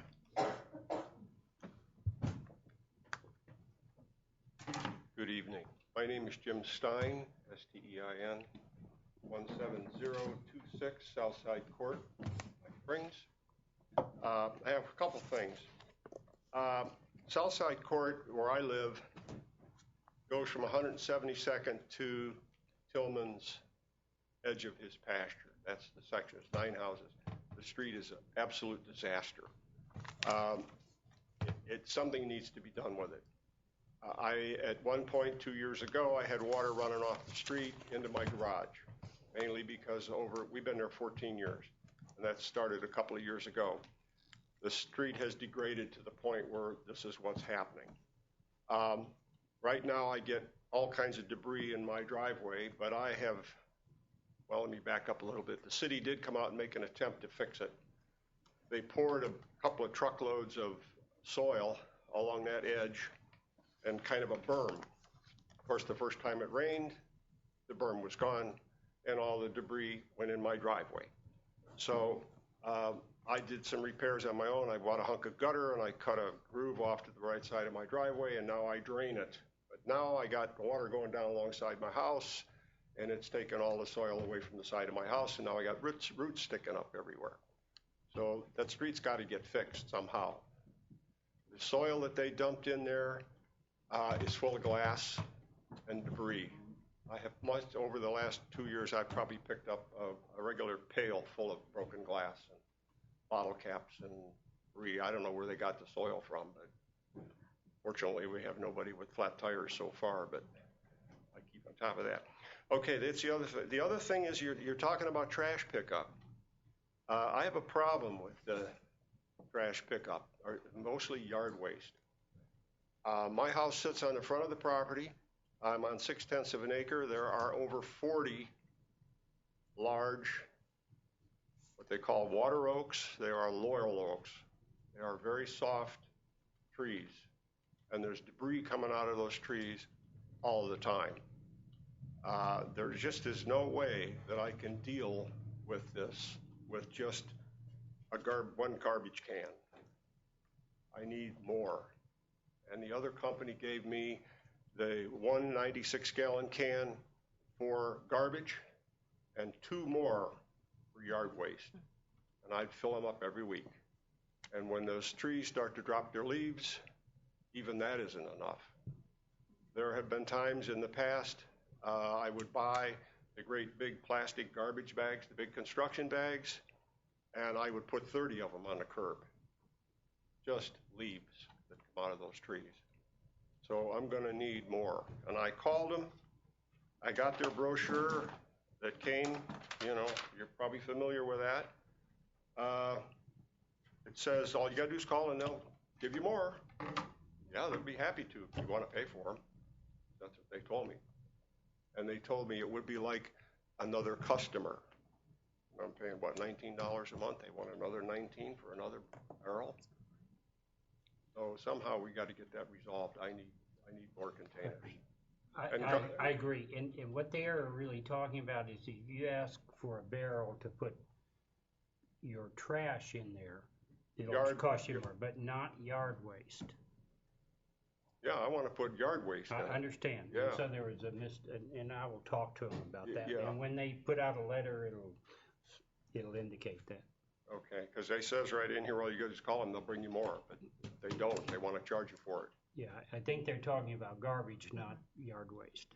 Garbage, there's just my wife and I, and most everything that comes out of kitchen waste, we compost. Right. So I put out 1 garbage bag a week. Mm-hmm. So I filled it up, the one I got now, I fill it up with trash from the yard and put the garbage bag on top of it. Now, I don't know if they like that or not. They've been taking it, but I said, just put your stuff out on the curb. Well, I told her, I'm joking when I said, I don't have a curb. We pile it right at the end of the street because Southside Court ends. My house is the very last one on the right, and it's all trees in the center, which belong to the city. And then there's Tillman's properties behind that. And there's a mountain of stuff there right now that needs to be removed. So Dave, I talked to him about it, and he said he's going to give them a call and see if they get cleaned up. Sure. One last little thing. I became aware here a little while ago. Does that mean my time's up? Yes, sir. Go ahead with you. I got one thing to say. Yes, sir. One of these huge trees, I couldn't get my arm around it. It was so big. It's in front of my house. It was on city property. And it was probably 70 feet high. It had a big hole that big around at the base. And I'm looking at that, and I'm lining it up with the front window of my living room. I'm figuring that's where that sucker's going to go, right through my living room, because it was rotten. And I got with Dave through your works department. Young lady there was very nice and very helpful. I spoke with your secretary, Linda, and I suspect she probably talked to you about it. I want to thank the city for doing a good job, because I had a lot of sleepless nights over that tree coming through my living room. And within a matter of days, crew was out there in the rain, in the pouring rain, climbing that tree, taking those limbs down. I told them, I said, you don't want to do this in the rain. And, oh yeah, we'll get it down. It took them about 2 hours, and they had it down. And they left the debris. The next day they were there, and they cleaned it all up. So I want to thank the city for a job well done. Thank you. Do you have a yard waste can? No. Do we have any? Yes, we do. We'll get one out to you. Either pick it up, really make do. arrangements to pick it up, or... I could, yeah. I have a truck. Where would I go? It'd be easier if we took it out. We'll just take it out to you. Oh, okay. Because I want to look at the road anyway. You'll see it the minute you make a turn off of 172nd. Right. Which used to be, it used to be Holly years ago. And the minute you turn off of Main Street up there, you'll see the remains of, if you look along the edge of that nicely new paved road, it's full of lime rock, which has washed out of our street down onto 172nd. Okay. And because they did try to patch, kind of goes uphill. They kind of tried to patch it, it's washed right out. So you'll see it when you get there. I appreciate it. You're welcome. Thank you very much. Thank you. Mr. Booth, Yes. how about taking him 2 containers since they're smaller, since he's taking care of city Sure. trees and debris? Anyone else?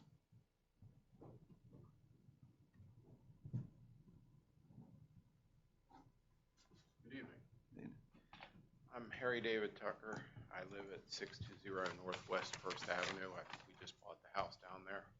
It's the old yellow house that you couldn't see from the road for the trees. We've been doing all the construction. There's an easement road behind that property that's been blocked off with some boulders. And in order to get to the back side of my property, the city had to drive through the neighbor's yard to get to the pump, because the pump had given up from sitting for 9 years without being used. Well, I'm getting ready to fence in the yard because I have a dog, and when I do that, I'm putting the gate back there to where the easement road is, because there's no other way to get back there. What I'd like to do is get the city to move their boulder to the east side of my property corner on that road, so I can come in from 7th Street and come up into the yard, if that would be possible. And I was told this would be the only way to get it taken care of, was come up and see you, ladies and gentlemen. Is there a problem with that, Mr. No, Chair? I don't think so. Calling me would probably have done the same. David's been out there. George with with the code enforcement seen it. Rodney's seen it, and they're all like, "Oh, let's go up to the city and they'll take care of it." So I've tried making a few phone calls, and I was directed to come to the meeting. Okay. What's your address? It's 620 Northwest First Ave. On the right side? Yeah, the yellow and white house. You've been doing a lot of work there. Yes, we have. I'm not supposed to. I had neck surgery 3.5 weeks ago. I was told to stay in bed for 4 weeks. Thank you for taking that project on in the city. Yeah, just call me Tom Hanks. I bought a money pit. And another thing is law enforcement. I've worked for a few agencies. I'm currently with Gilchrist. I was in St. Augustine. They were considering doing the same thing, switching over to the county dispatch. But then when they did the research, and this might not apply to you guys because you're a little bit smaller than they are, they found that by the time they got all their officers certified in using NCIC, FCIC, David, and Lynx, then put all those programs into the car and paid the subscriptions, and then put printers in the cars and all that, it was cheaper to keep dispatch. So just an option to think about, you know. But appreciate the time, and whenever they want to come get that thing out of there, I'll be happy to be there and show them that I got the property corners in, so they should see it. All right, thank you. Thanks. Thank you. Anyone else? Okay, and then we'll move on to new business. Item number 1, consider approving the interlocal agreement with Alachua County for the use distribution of the funds generated by the transportation surtax. Mr. City Manager? You bet. This just came in. I think what they really want is just to use our name as we're going to co-sponsor it. I think we'll be sponsoring it with a number of other. This is the agreement. That's the flyer. We had to do this the last time it was on. And Yes. It doesn't, it's sort of like if you don't vote for it and it passes, you don't get any money. Correct. That's it. So you don't even have to be for the increase, but if you want the city to benefit from it, Yeah. you better at least join it or else you won't get any of the money. Yeah. And we sent in our, the roads and stuff to be part of that. That's right. We already did that. Yes. Yeah. So we just need to approve this interlocal agreement. Right. Right. So I'll make a motion, we approve the interlocal agreement with Alachua County for the distribution coming from the transportation surtax. I'll second that motion. I have a motion and a second. Any discussion or questions? Yes, I have a question, Mr. Mayor. I'd like to know if council has reviewed this. I have. And this is just the standard agreement that they're sending out to all the cities. And it just kind of makes it clear, we've gotten your priority list, and based on that, that's how we're going to set things, and the things the county, what the county can decide and how they can change that, what percentage you would be getting of the 1% sales tax, and just outlines that. Thank you. Mm-hmm. Okay, any questions? Okay, hearing none, all in favor, indicate by saying aye. Aye. Aye. All opposed, nay. Nay. Motion carries 3-2. Okay, the second part is having them sit down, talk, tell us what you think. That 1B, I think most of us got a call or email about this on today. I think they pretty much want us to be the host city with Alachua. I'm out of here. Mr. Mayor? Yes.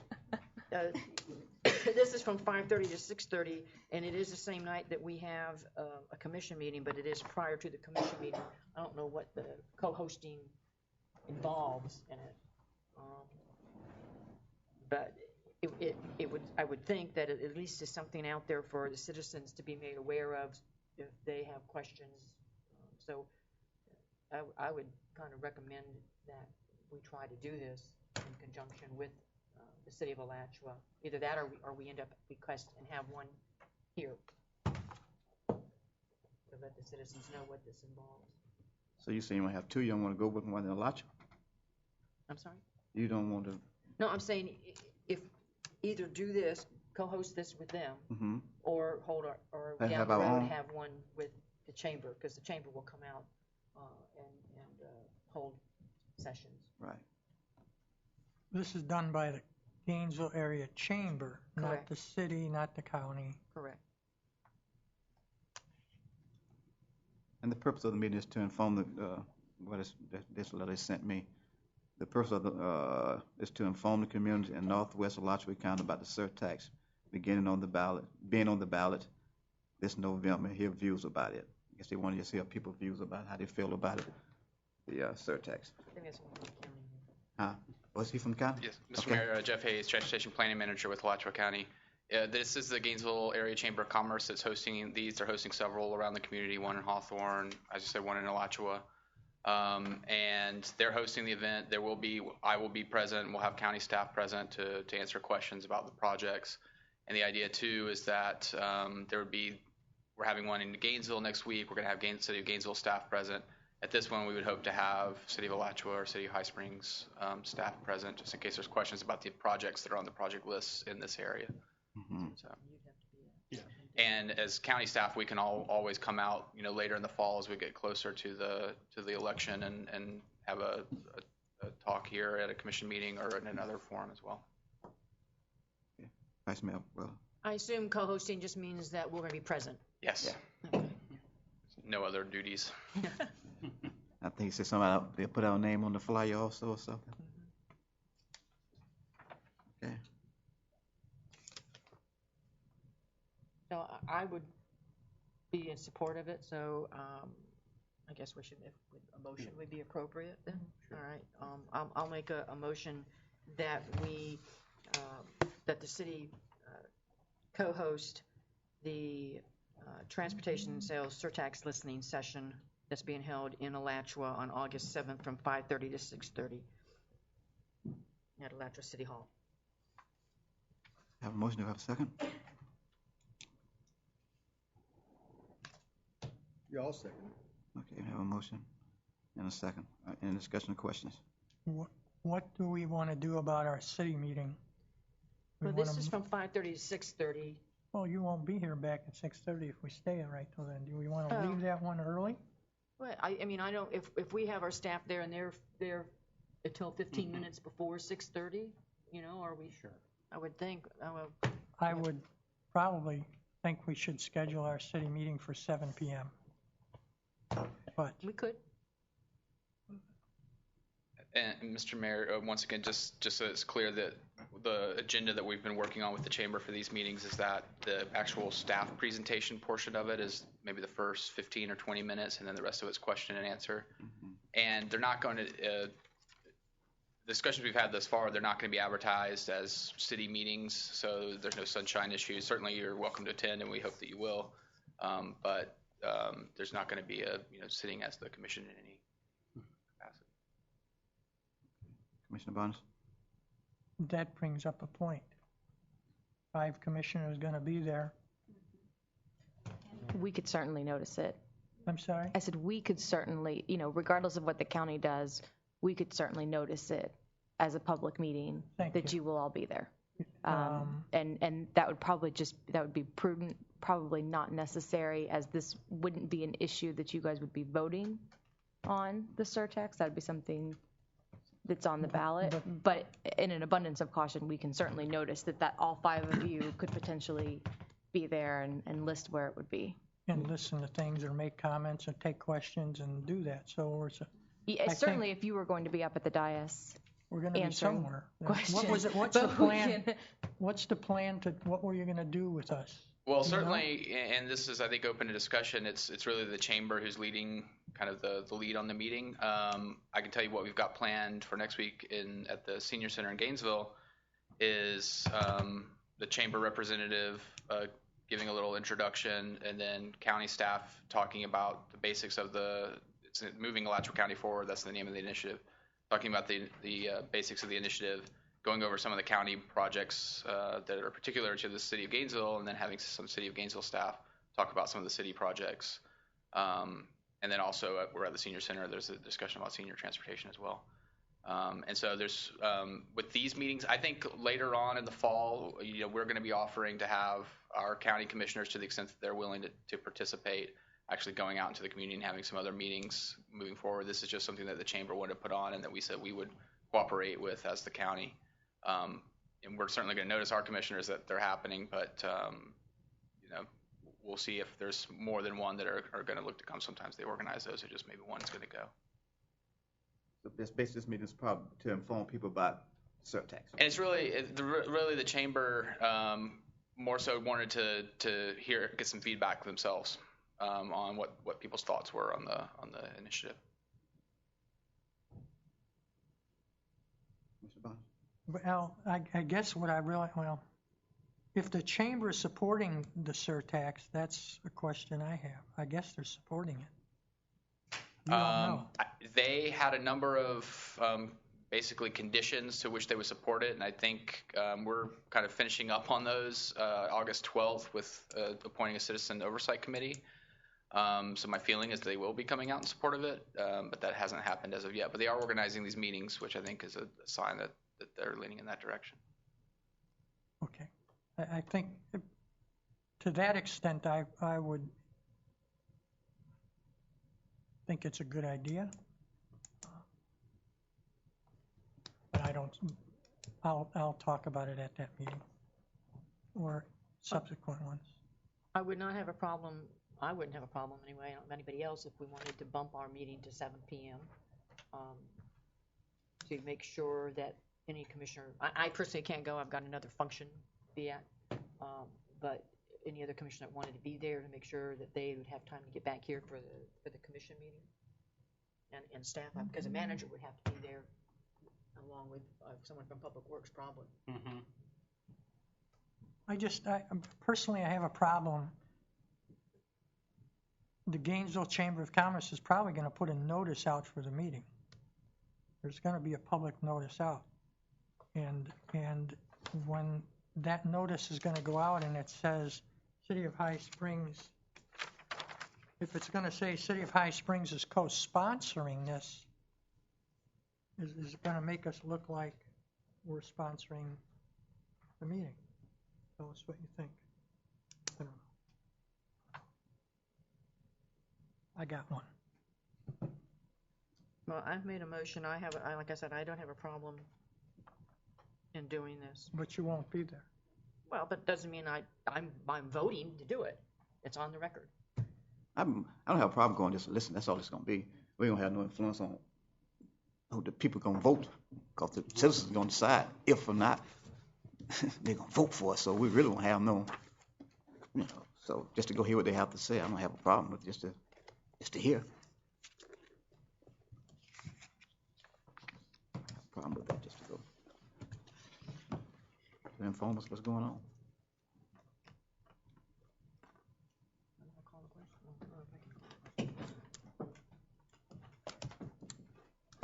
Any more questions or comments? All right. All in favor of the motion, indicate by saying aye. Aye. All opposed, nay. Motion carries. All right, where we at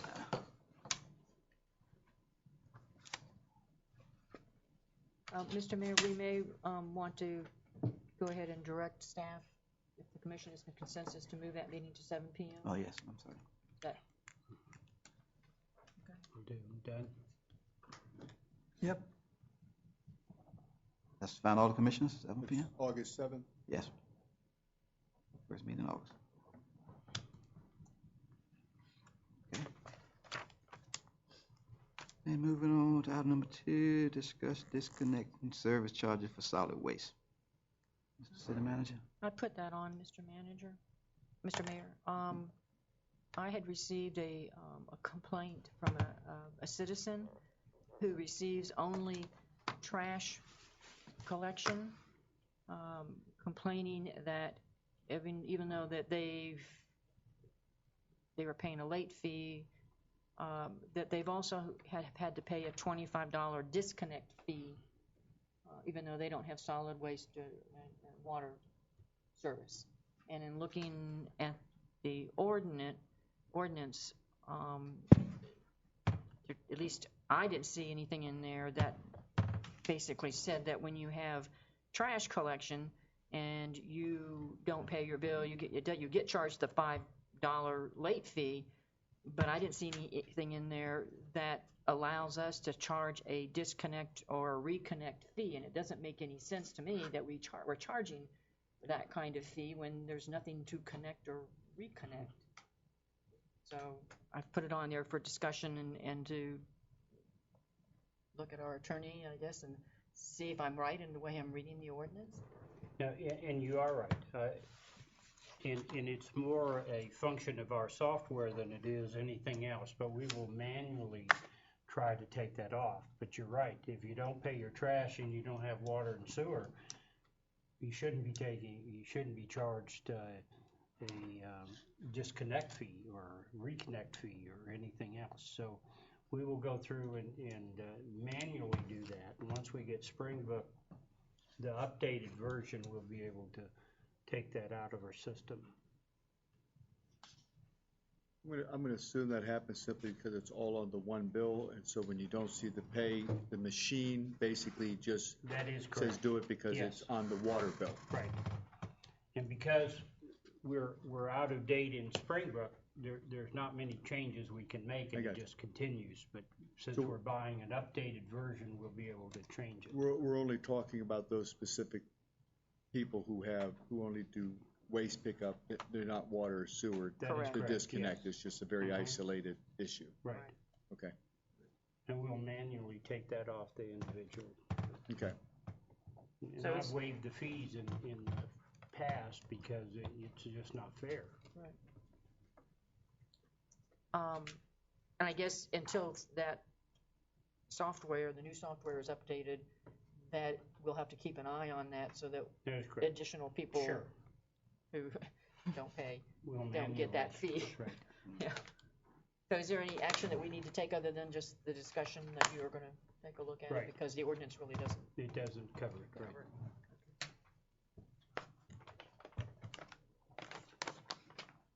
That it? Mhm. Okay, moving on to city attorney reports and updates. And nothing specific to update. We're just working through our task list. Any questions for the attorney? Okay. Move on to the city manager report and updates. You bet. We now have tags, and if you could arrange to come in and have your picture taken, we'd like to give you a tag to put on, An ID tag? an ID tag, so when you go to meetings or wherever, you can be identified. Might not want to be Or identified. identified. On the next meeting, as an item, I'm going to put a tree on there. I have an issue with a tree that is not on city property, but it imperils a house. It actually belongs on a different property. The individual is willing to have the tree removed, but not at his expense. We've looked at it through the attorneys, and I do believe that there is some danger there to the house, especially as it rains, but it's not my authority to spend money, city money, on that's something that isn't on city property. So it's up to the commission. I'm going as far as I probably can go. Are you saying that the tree is on someone else's property, within an abandoned property, or? No, it's in the backyard of another person's property, but it leans towards a different person's house. And it is leaning, and it does have a hole in it, and it especially with this kind of rain, it does present a hazard. The problem is that it's not on our property. And therefore, I'm not allowed to spend city money on somebody else's. It'll have to be the commission, that makes that decision. So have they got this person in the tree leaning towards their house, have they got a professional come out there and say, this tree is a danger? They have. And they gave it to that resident the tree property is on? Mm-hmm. And we have sent him a notice, basically, that they're not taking any action. So we're kind of in a quandary here. And I've been attorneys have not been real helpful. So I guess I'm going to have I'll put it on the agenda and I'll have the individual come up and talk about it. You'll have the total cost to take all the specifics when you put it on there, what it's going to cost. Yeah, 11, 12, but I'll have. I'm just saying, you'll a have all bid. the specifics. You bet. I thought about law, if they notice them, get them to notice them, this tree is a danger. Mm-hmm. And then if that tree falls on their house, that resident responsible for their repairs. See, I don't. Maybe, but I the problem think is they want to fix it before something happens. Yeah, we don't want to wait till this. tree falling on them, Yeah. for one True. thing. These are all things we can hash out next week once Yeah. Okay. it's all presented to you. I don't want to start something and then next week, Understand, that's why. somebody else say, okay, for something, I know a person, they won't move the tree, they've been asking them to move, but they won't move it, so Mhm. will the city gonna go move that one too? So I'm giving it, That's open up a can of worms that we don't want to, okay. Okay. That's it. okay. Commissioner Gashman? I have a question about trees for the city manager. one that's close to my house, the neighbor whose tree was in the city right away, whatever transpired that fell on his truck, fell on his house. It is the insurance company took care of that. That was considered an act of God, and when that happens, the insurance company takes care of it. Our insurance company? No, theirs. It was in the city right away. Ma'am, it doesn't matter. Anytime Whose insurance takes care of it? his Homeowner. homeowners.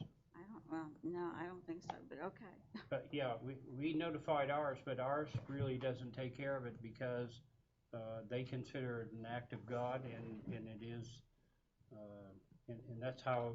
I know you told me that the last time, but in the conversation, I don't think it's, okay, I mean, it's fine. You've already talked with him. It was in the city right away. Yes, I know. Thank you. That's it? Yeah. Commissioner Barnes?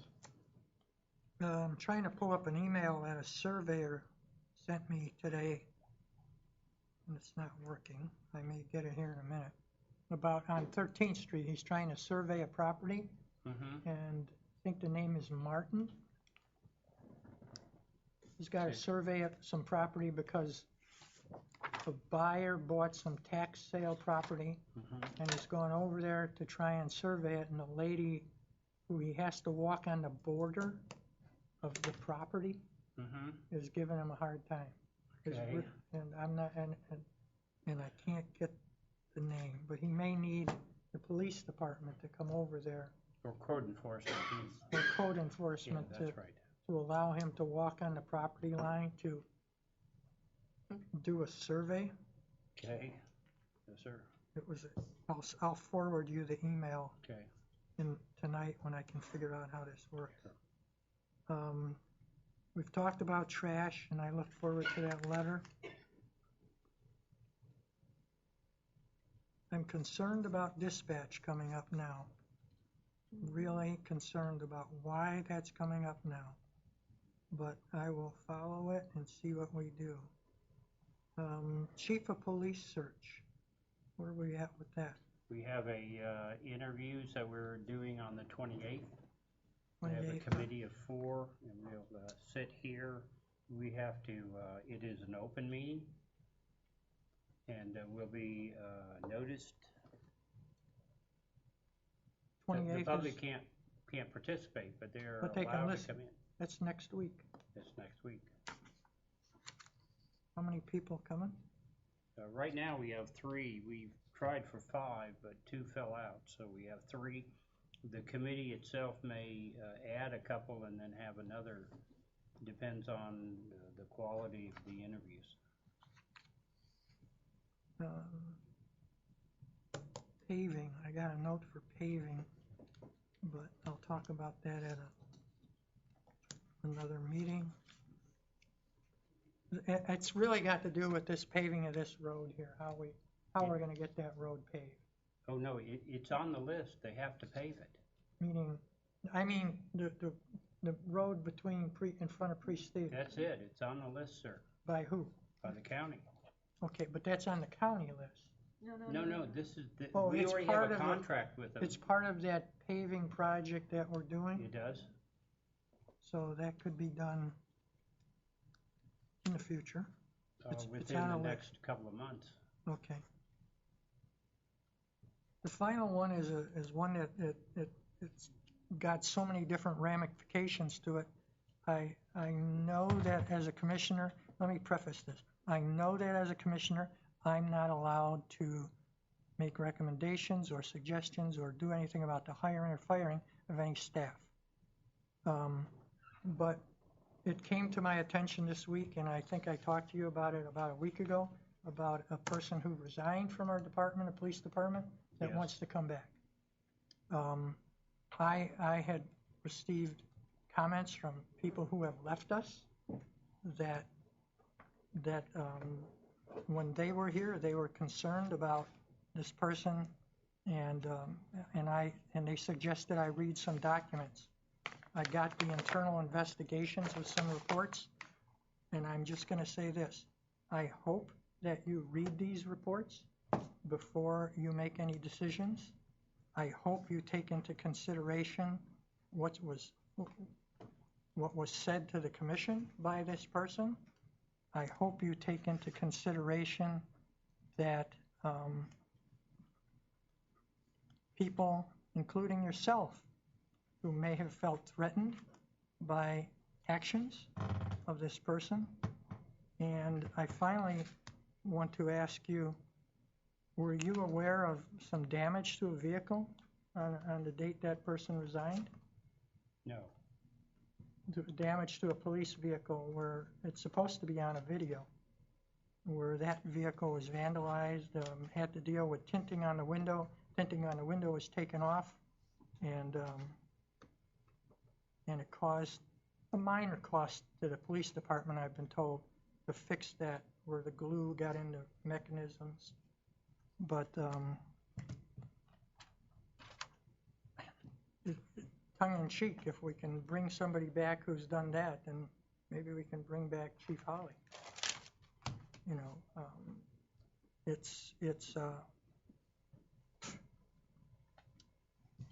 I'm extremely concerned where that one goes. And then a final comment on that one. Human Resources, our charter officer who's in charge of Human Resources, personally told me, she said, bad idea. So take it for what it's worth.